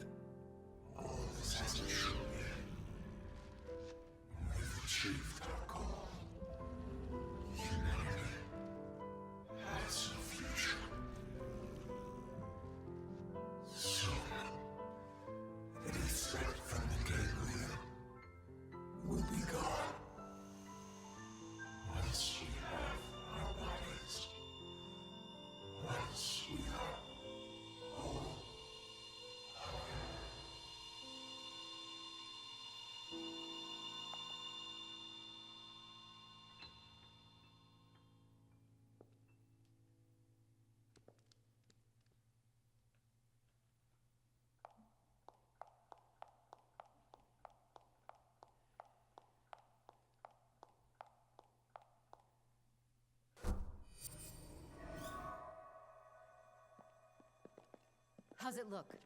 Is it still running? It's fine. Looks like it held together. Thank God. We saved it. All of us. But we couldn't save Lao. On the contrary. By stopping him and preventing him from destroying the system, we saved Lao too. Like, I would assume that they have to keep That's backups right. of everyone as well. His DNA, Like, people who got put in mimeosomes. his So, memories, if they, like, barring what actually still happens, stored in they could have probably theoretically revived Lao. He just would be Exactly. at the state he would be when he first got Now we finally have put the in, I means to guess. bring him back. Like, he'd be in the same state as everyone who didn't get put in a mimeosome at all. Do you even want to come back? All the things he did. He'll be able to remember them all, right? I mean, when Lao comes back All the in this version, who knows if he remembers everything? You can't make up for your mistakes when you're dead. Hell, he'd better come back. He's got work to do. Wrongs he needs to right. She's right. Okay then. Come on, let's hurry up and restore the system.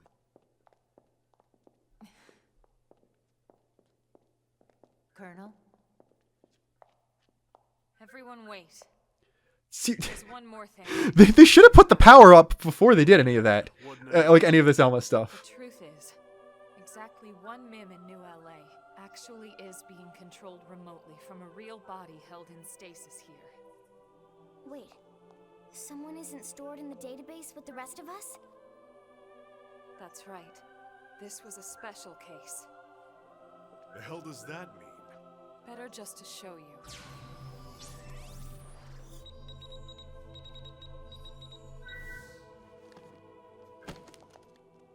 Colonel! I like the light going out of her eyes better in this version, I think. Elma! Elma! What would have happened? What would have happened if Elma's stasis capsule I haven't died. My consciousness had gotten waterlogged the same way as the rest of the Lifehold did? She just actually died there.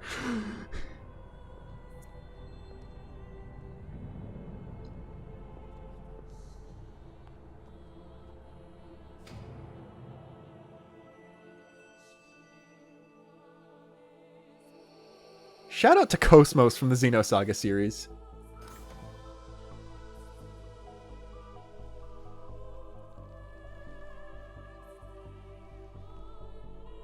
Yeah, her hair always looks cool, but I guess they really didn't change it.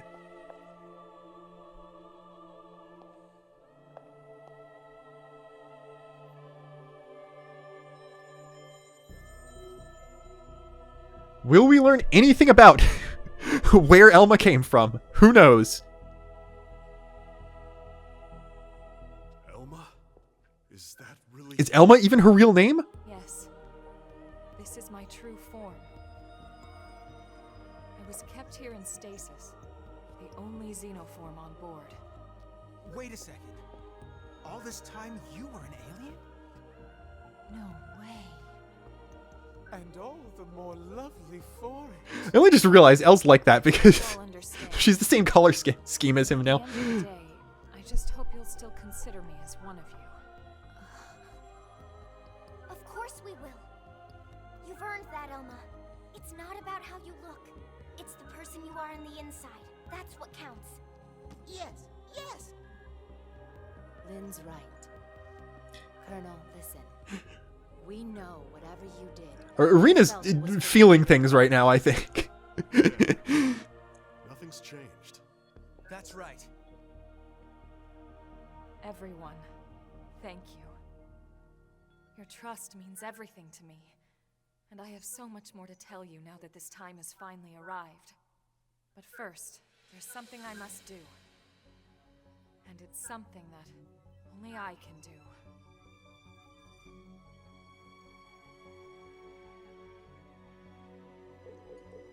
I'm not quite sure about that whole failsafe thing. Probably shouldn't have been only Elma who could do that.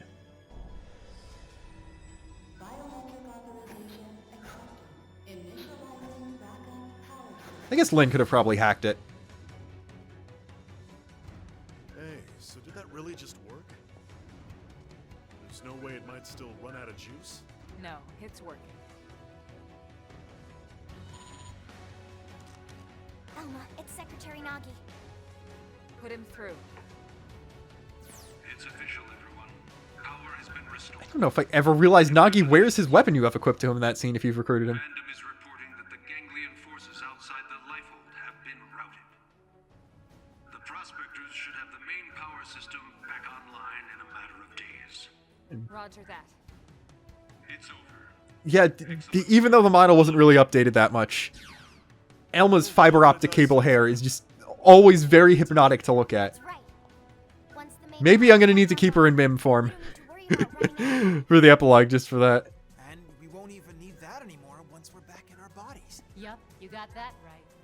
First things first, we'll need to get the control system repaired.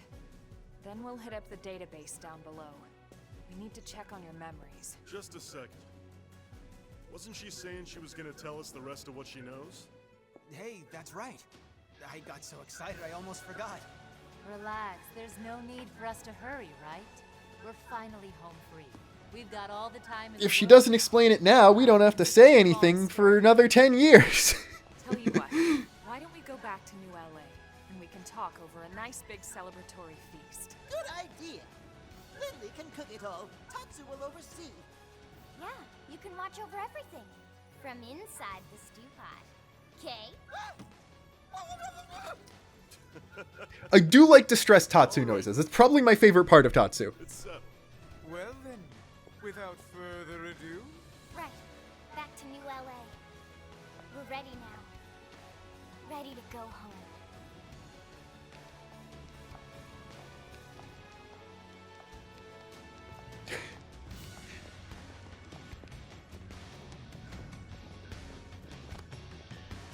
Did they canonically just leave Elma's MIM there? I don't know if I ever thought about that.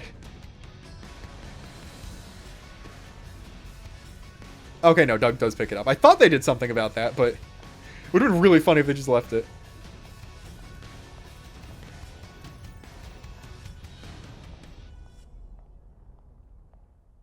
Alright, it's only been an hour and a half. There's enough time to see my first actual new scene, which I'm very nervous now.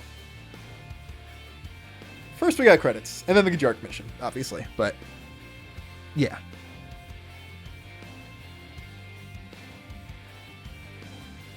Also don't know if I ever realized there were like actually creatures in Primordia.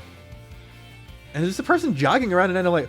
I don't know how much of this is just stuff I never noticed closely because I was always paying attention to the story or talking about other things in the Wii U version. Or if they just added new stuff for DE because it's DE. She'd come with a mission. A war was being waged between the Interstellar Federation the Ganglion belonged to and another alien. Okay, yeah, everyone is in... This scene is probably pre-rendered. Actually, it looks like... It does look pre-rendered because the bitrate's a little lower than everything else. Even though that is definitely Alexa's new model. That the threat was real. Either way, it looks like people are in custom outfits in this, at least. Shout out to Hope. Hope's cool. Only problem with her is that I can no longer unhear Kaguya when she speaks. As mistranslated line, it's supposed to be FTL travel. To facilitate our survival. None of this would have been possible for centuries. Thank you, Mia. Hello, Fog. I've got a new appreciation for Fog this playthrough as well. Everyone says the Earth died that day. But not me. I don't believe it. The white whale couldn't have been the only ark to escape either. There must be... Lynn should shoot someone with the gun on top of the car next to. Somewhere. The path ahead may not be clear, and it certainly won't be easy. But for now, the important thing is we're here, on Mira, and we're alive. And we'll live on, for now, with faith in our hearts that one day we can once again set out to search for the planet we left behind. Hey, wait a minute. Maybe Fog is a fraud.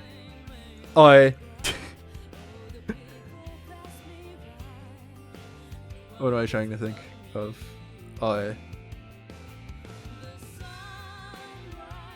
What are words?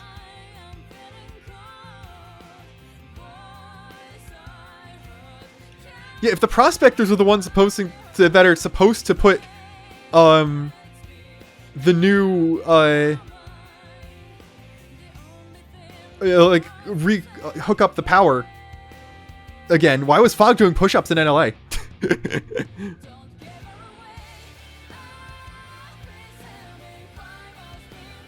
I want to listen to your voice again, so I'm not going to skip this, even though there's not really much to talk about. This is certainly the credits of Xenoblade X.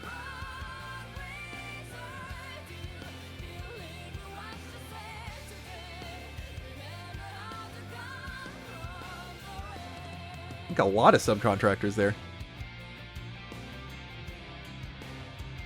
It was probably the credits from the original, because Grafinic is there. I know Grafinic has been doing cutscenes since the original X.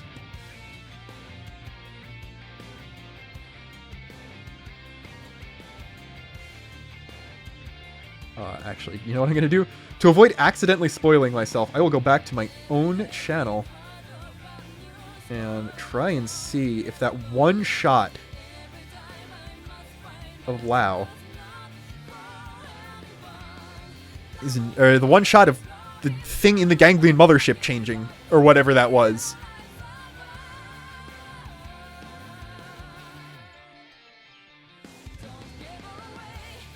Let's see, I gained some subs.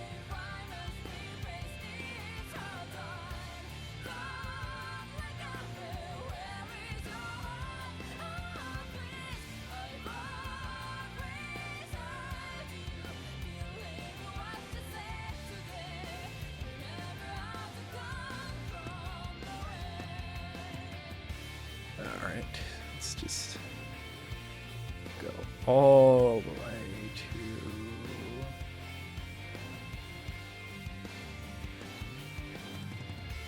there.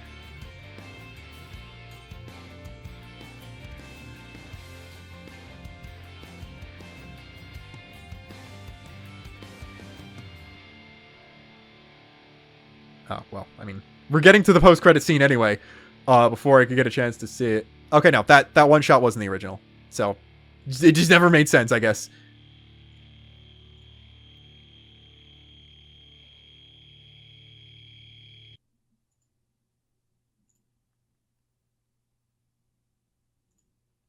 Alright. Alright, will this story... will they change the text? I'm actually not sure if they'll keep The Story Never Truly Ends now.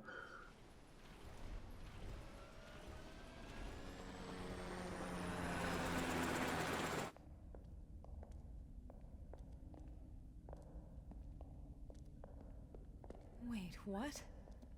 This damage isn't I do like how it is Yelv here specifically. Like, only Yelv. None of the other characters are anyone significant. It does look pretty bad in there, doesn't it? You'd never know it by looking at the exterior.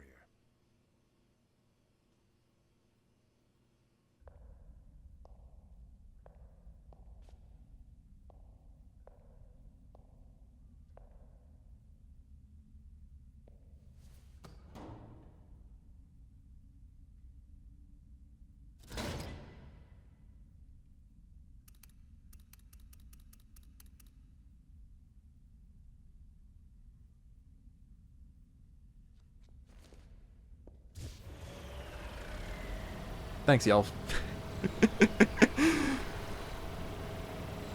I want to say I also got new appreciation for Yelv in this playthrough, but I think I always had a high amount of Yelv appreciation.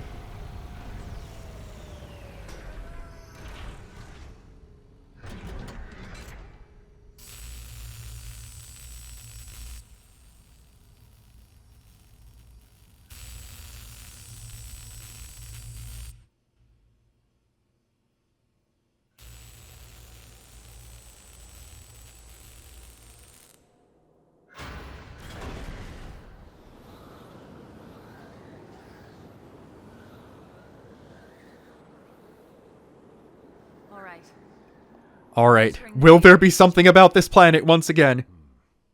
Be extra careful in there. That's everything we've been working for. Understood.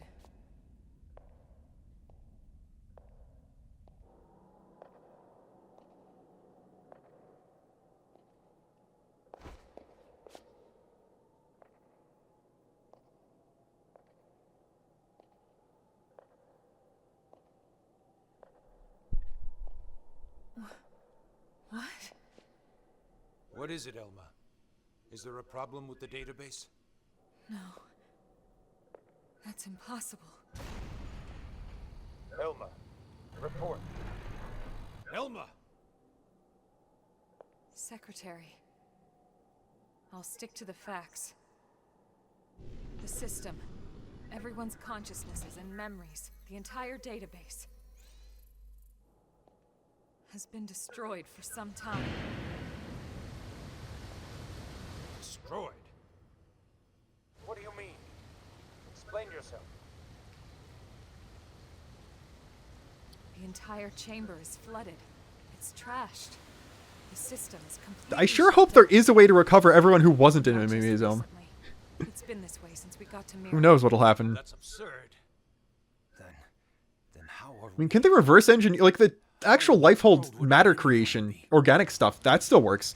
Could they reverse engineer at least everyone who's still in a Mimizome, like get their bodies back? From their Mim? It's not possible. Without the database, all your identities should be gone too.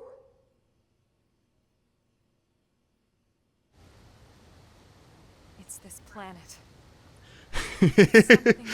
Oh, we will find out this time at least.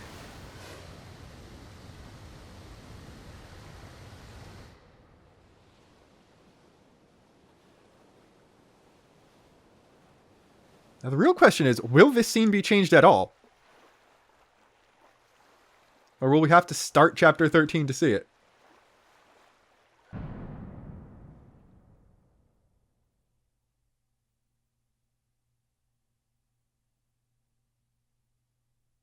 Interesting.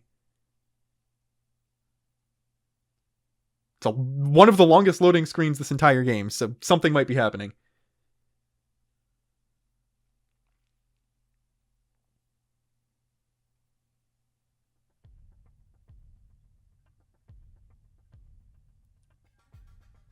There's supposed to be 5% on there still.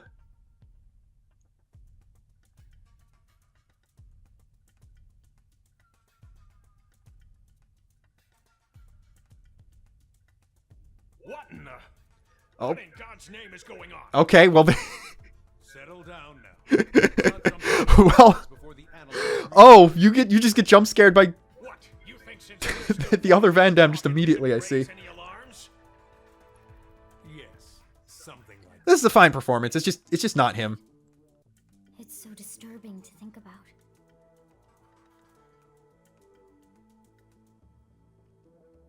Commander, you're the one in charge here. Let's not make the troops uneasy now. Right. Yeah. Sorry, wasn't my intention. Should have cast someone who could do an impression at least. I don't know. I'll not complain about this any further. Lynn, we know how you feel. But right now, we have to put aside our fears. The Lifehold crew are working hard too, pushing it down as best they can. Their time's just as short. Sit tight and have faith. Elma.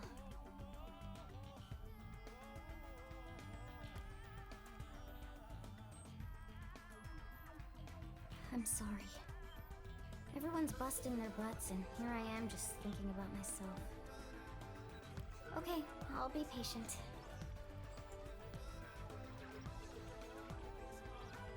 Tatsu will also be patient. You're not even a Mim, potato brain.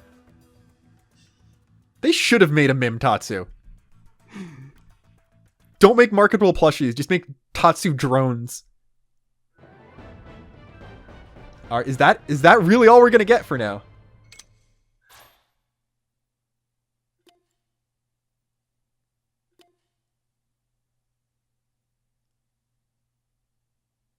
I don't see a loading screen.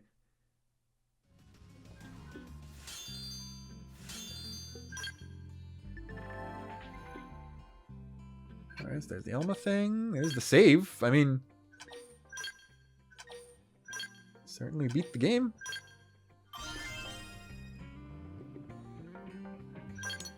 Alright, so we've got Chapter 13, Act 1. I can just jump into that immediately. Elma is in her Mim still. Don't remember if that always happened. Did anything else get updated, actually? Is there a new Affinity mission? No, that's the new high-level Elma one. That one is the normal Lintatsu one.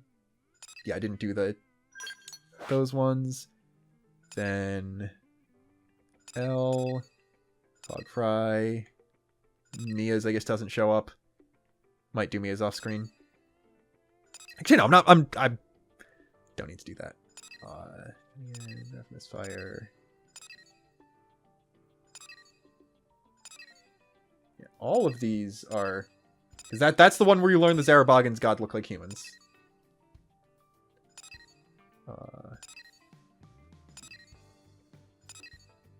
Yeah, I guess we're just those two Arathian ones that I could have accepted after 11, but just didn't do. Nothing here.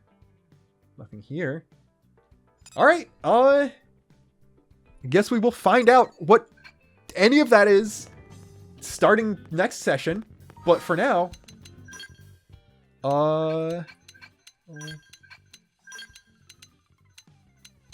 bringing the lion, we'll bring, who else should we bring? Yeah, I'll start bringing Elma and Lynn now, just to, at least Elma, at least get Lynn maxed out. Do we need Skells? Probably don't need Skells. Yeah, why not? We'll could give the Archmenard to someone else. We'll give the one that is a reference to that to Elma. Then we can give that to Gejarg. Lynn will be fine on foot, probably. And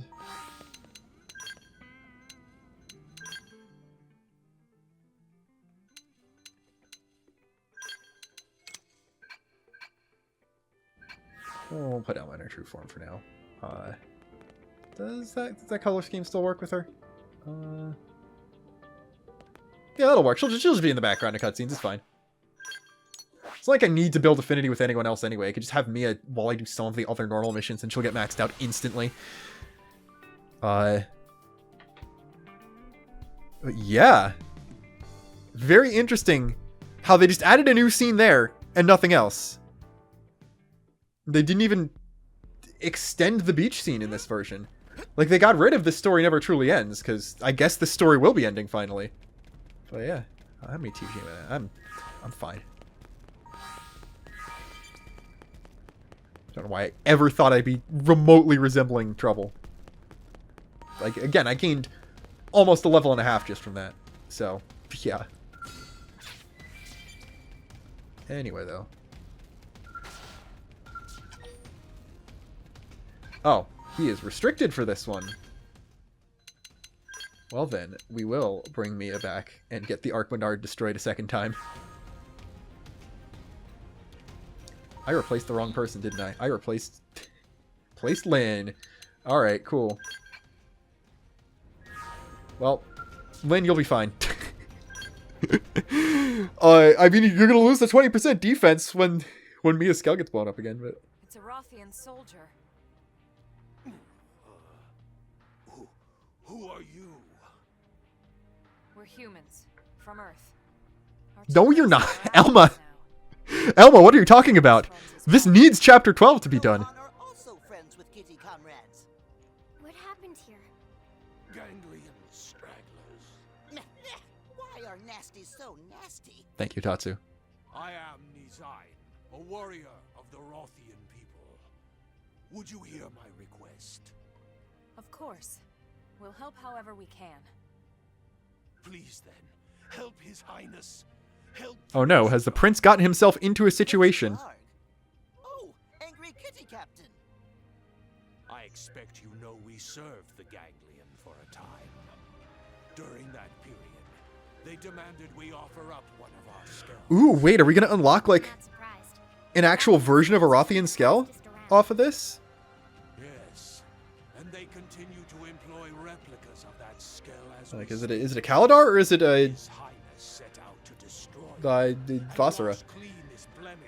It is a shame that you can't get Vassar and Kaladar frames, because, like, Gajarg is definitely nerfing himself by putting himself in an Earth scale.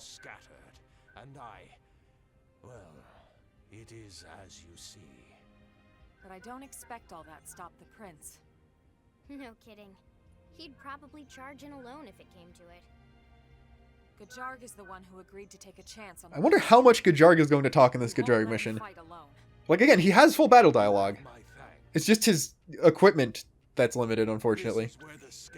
He's probably just too tall for them to retrofit some of the stuff for him. Like, L was pushing it.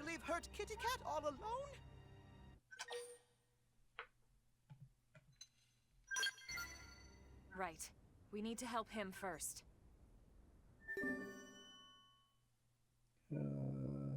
Alright, well there is a plan, and there is a Kaladar Hollow figure. So, interesting. I guess there wasn't a regular Kaladar figure until now. But I have already called for aid. Go help his Is he just gonna collapse instantly after this now? Alright. Okay, no, I saw the ... dots at the end of the subtitle, and thought that he was in trouble. Let's get moving. Alright, where are we headed to? Actually, do I need to talk to him again to get him on the Affinity chart?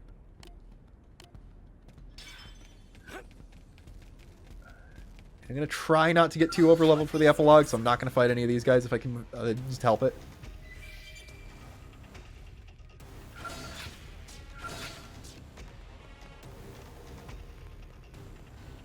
I could just fly over and down as well.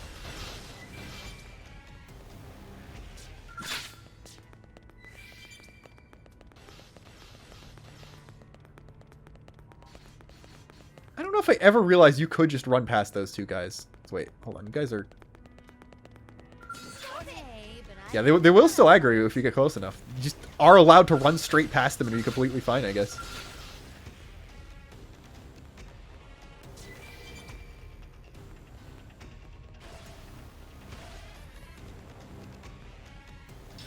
I don't know why I'm running through here. Like, it is 100% easier to get through here if you just hop in through the top instead.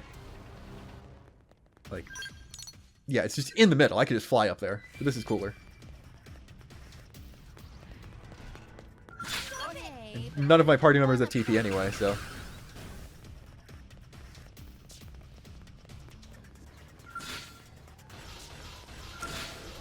Ooh, maybe I shouldn't fight all these guys. They're high enough level.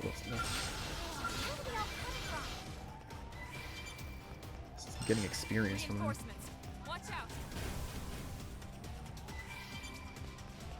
Where did they all come from? Alright, guess it's slaughtering time.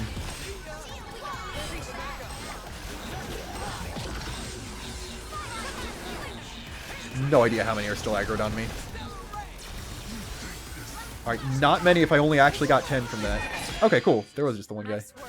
It was a massive waste of 3,000 TP.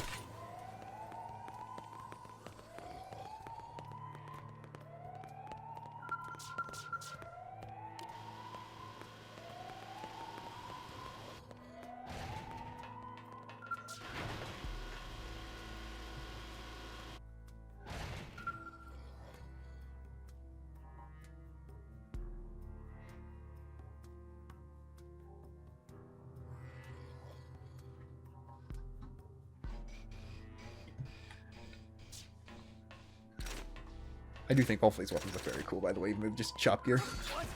Swift Shred. Thank you, Mr. Shred. I don't think there's anything else I need to interact with along the way here. Actually, what is this segment? Okay, it just is that skill, which... Hey, but I didn't want to fight. Oh. I'm just gonna be running around in circles. I could use a little help here, please. Don't want to have to fight a big guy. Help me, please. I don't want to die. Nope, you want me to go that way? Cool. Okay.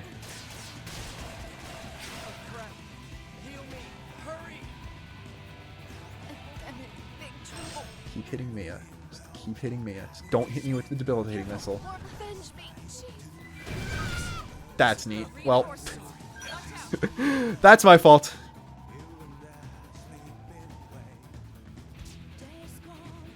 If it didn't change it to segment recon, I would have been completely fine there. Alright, fun way's over.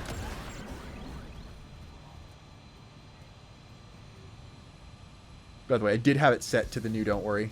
I think it's pretty good. I love the jump change, by the way. I love... Scale jumping is fun, even without flight. I'm too prideful to do this. In spite of my massive mistakes, I'm still too prideful to do that in the Skell. I will be doing this on foot. Hoping my party members last long enough to allow me to get into overdrive. Elma, look! Gajarg and Gabweed. They're surrounded. Alright, is Gabweed gonna talk at all? Come on, let's go.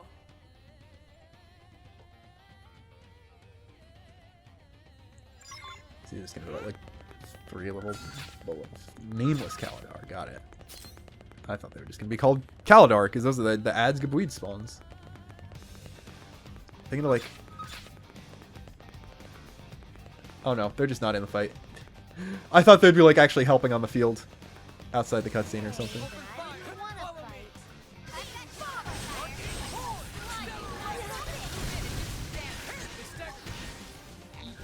What about staggered? Stop being staggered.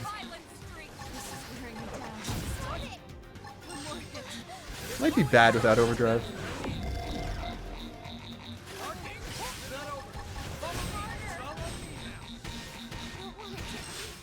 Well, that's a problem.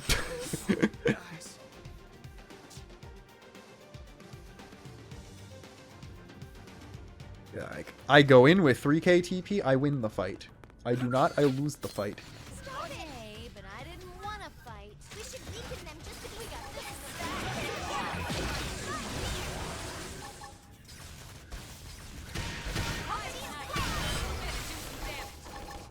Maybe I should have just fought all the guys.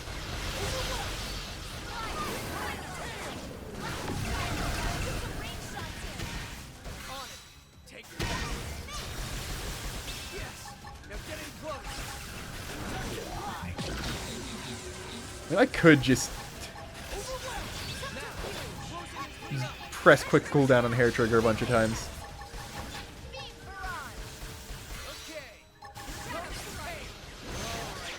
In fact, I will, because I'm here to farm the TP. I'm not trying to win this fight by any means.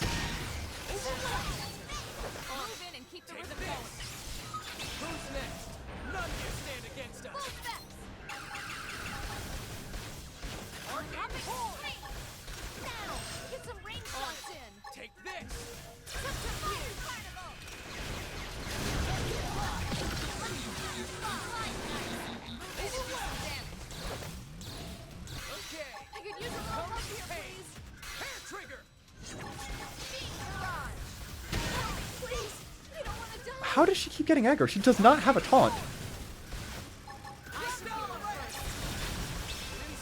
Probably shouldn't be using my self-proclaimed protege as a human shield, but the game seems to want her to be.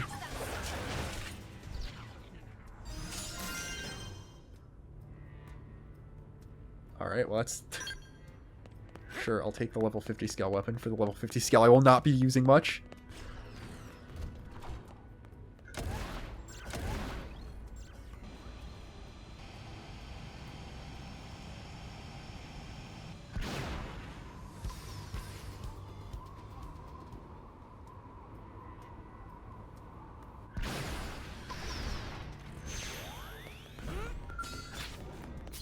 Alright, let's... that's a great TP total, by the way. Less great now, unfortunately.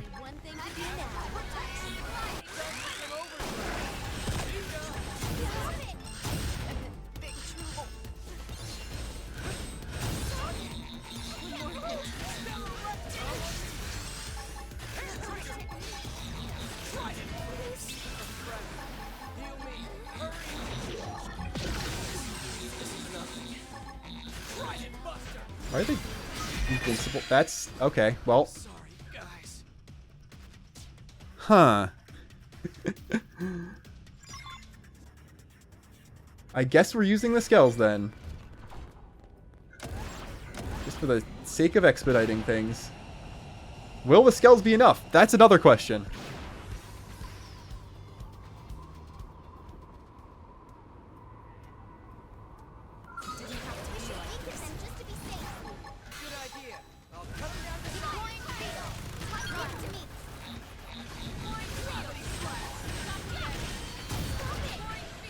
Okay, they probably will be. There are definitely some things that need to be worked out with the melee build, I think.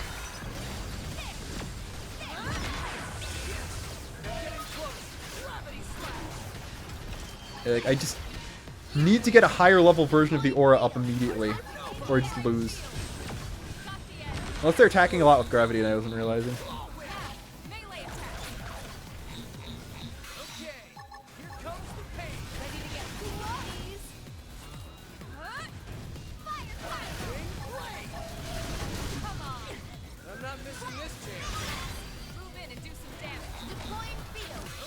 Can't believe I'll have died twice to a fight the Archmenard was able to make it out of.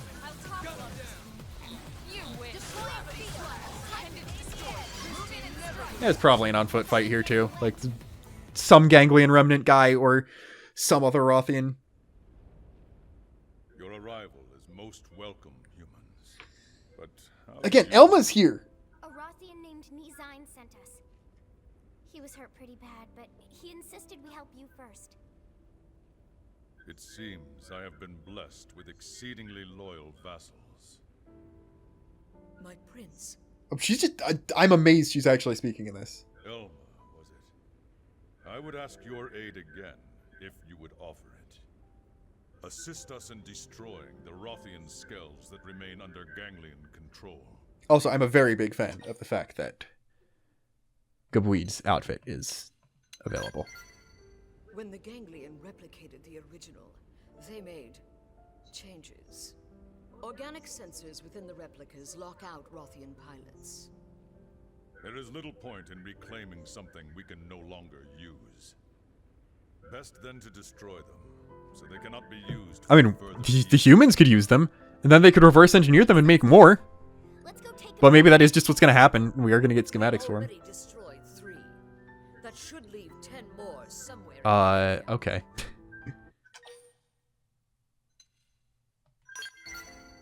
I like this one. You will not see us lose. I don't mind them taking out 6, given how I actually died on foot to 3. We will ensure you only have to bother with a few.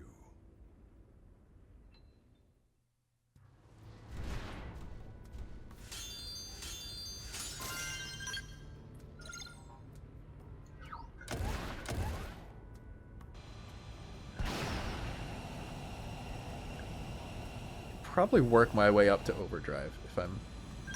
So where am I? So I'm wondering. Am I just now wandering the entirety of Kaldros? Or do I just go there and that's where they are?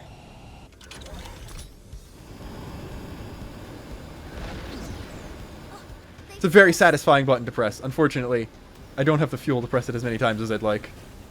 I think the level 61 has a lot more fuel capacity.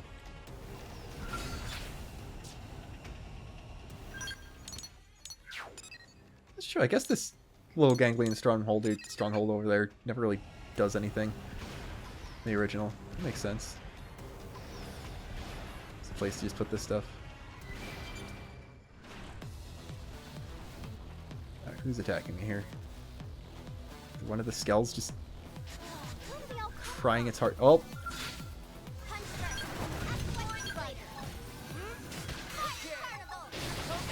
Guess we're fighting these guys too.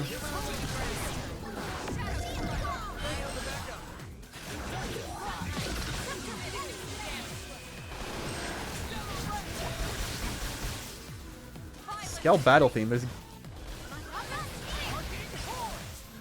guy just out there attacking us, I guess.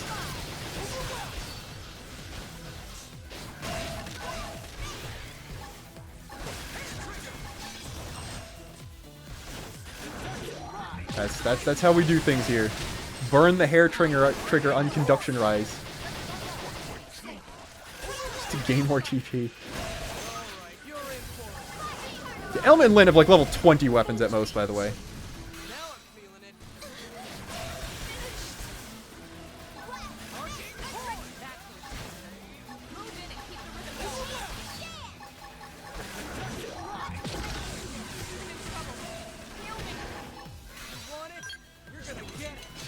Alright, they can get in their skulls. That's fine, probably.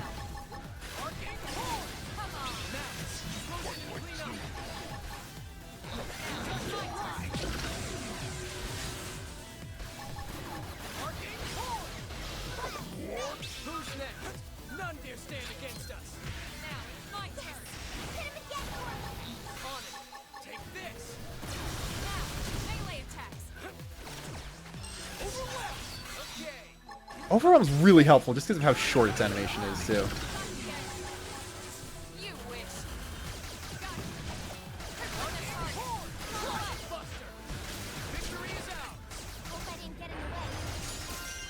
Thank you, Neil Nail, for the raised treasure level. That's the most helpful thing.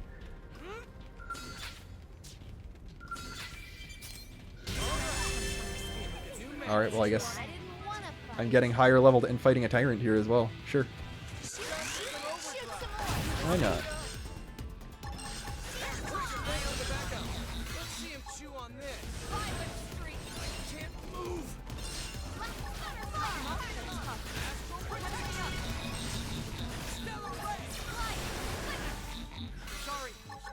Not my best overdrive start of all time.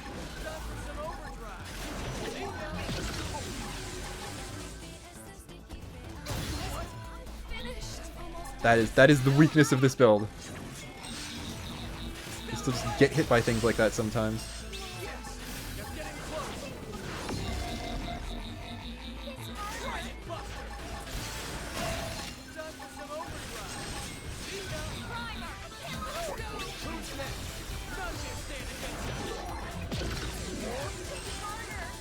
Am I still fighting?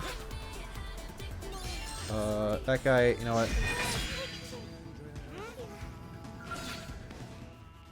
Just run away from that. I don't feel like trying not to get too overleveled here, you know. Also, we can hear at least a little bit of uncontrollable. I'm not gonna make it.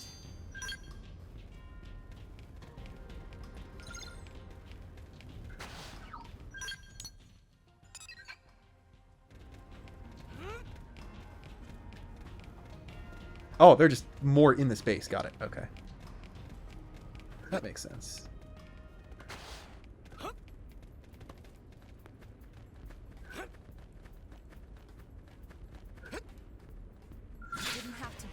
As a great Mobius once said, that's one.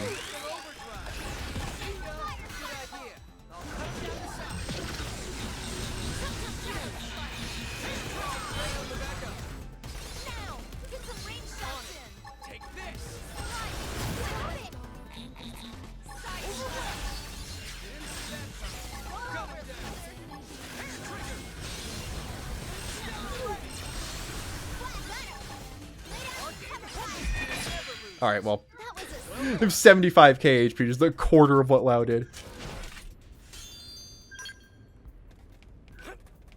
Here, take all the level 50 scale weapons.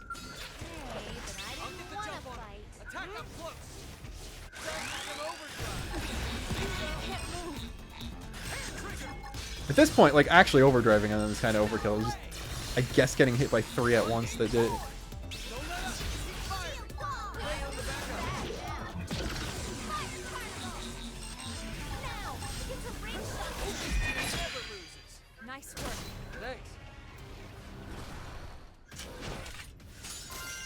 I mean, I'm getting high quality stuff at least. It didn't have to be like this.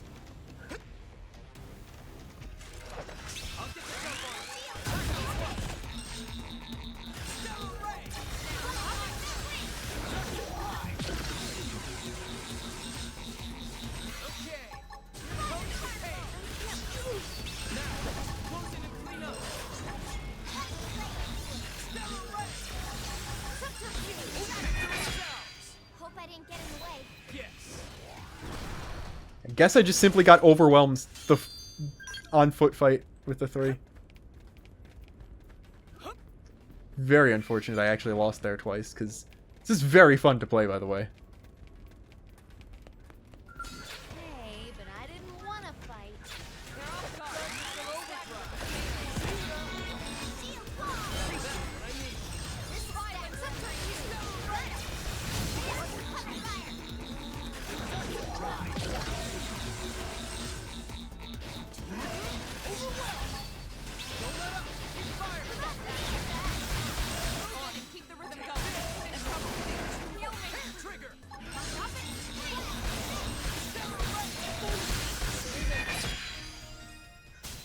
Oh, I got Phantom Counter, which, like, that'll be neat. If Elma can ever hit overdrive again. Yes, we've taken out 5 of the skells. How about you? Impressive. We have also destroyed 5. Looks like we have a tie. Nice work. Wait, I'm picking up a new signal. Alright, is this new one big? Is this new one another Vassara? They have another replica. So there's still 1 skell left? Correct. I'll send you the coordinates now. Oh, don't think we can track it on our own? Don't mistake me. I seek only a fair contest. May the gods of war favor the champion. Hey, Elma. That weed lady sure seems to have had a change of heart, huh? She should have also been playable, you know? Acknowledged us as friends. Let's hope so.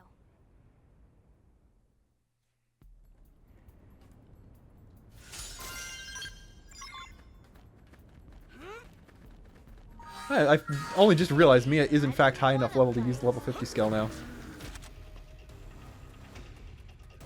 I guess, you know what? If we get a Kaladar from this, she can ride in the Kaladar. That'll be our 4th level 50 in the rotation.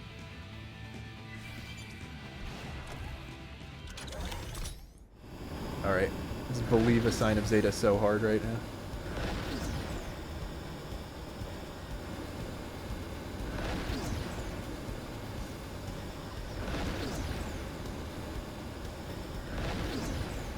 God, that's so cool. The D-transformation is so sick as well.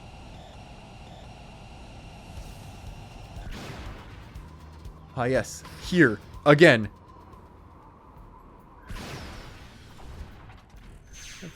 Certainly had some... Where's it? Oh, it's just a nameless Kaladar. I was fully expecting another Vassara, but that works too, I guess.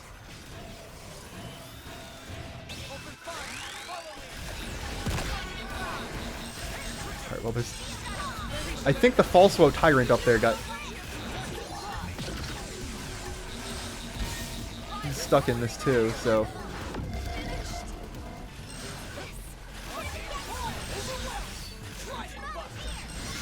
Yeah, that...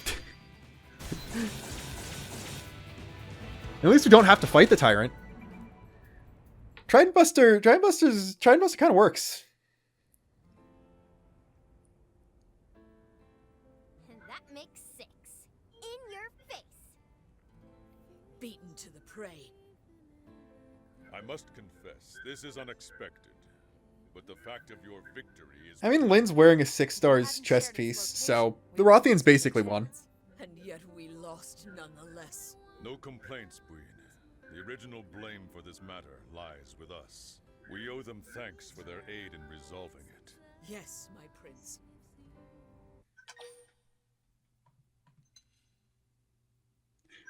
I think that's just the correct kind of response to give to the Rothians at all times. They seem to appreciate it. Do not enjoy living in debt. May your moment of trouble come swiftly and without remorse. Jeez, some friend you are. That was neat. It wasn't super earth-shattering. I'm absolutely amazed that they didn't touch on Kaldros being Old Roth at all. But, I don't know, maybe there's Rothian stuff in the epilogue, too. Let's see, I have one Gajarg Heart to Heart I haven't done. Did I unlock more normal missions off of that? I don't think so. These are all old ones. That's Mia's first one. apparently have not done Doug's last heart to heart for some reason. I think it was Jarg's last one out here? No, I already did the one in Stronghold, I guess. Huh. Well, let's try and find out what that last schematic I got was, though. I'm trying to tell, did they move an old super weapon in there, or did I just actually unlock a Kaladar frame? I feel like they would tell me if I unlocked a Kaladar frame, you know? I'm also, like, not familiar with the syntax for things. Alright, these are just the super weapons I get from the story, I think. I've literally never used super weapons. I've never needed them.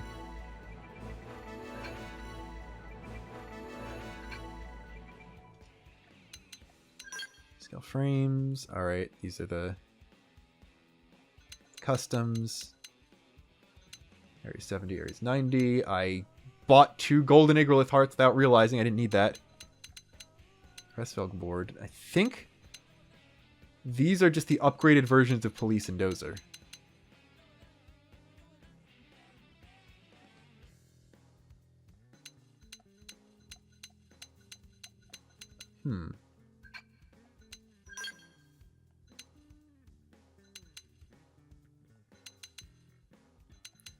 What did I get from that then? Because I'm not seeing 6 stars anywhere in here.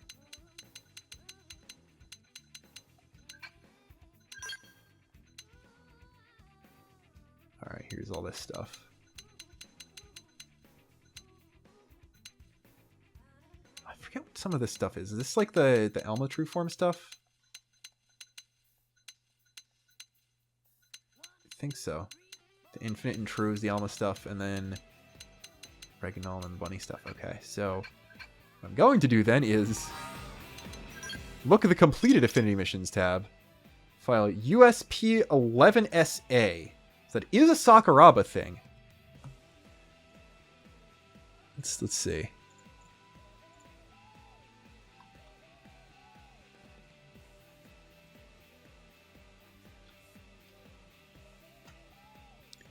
What does it give you?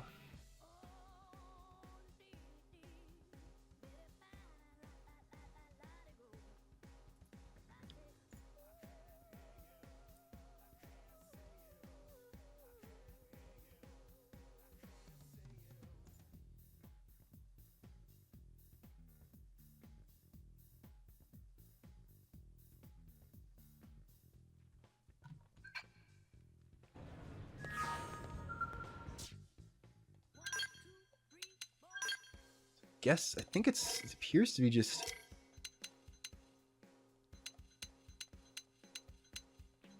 a better Deus Crusher.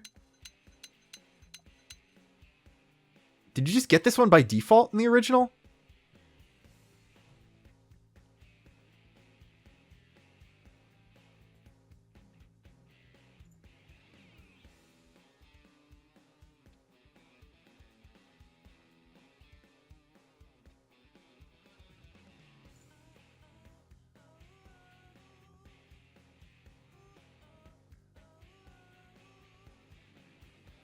Oh.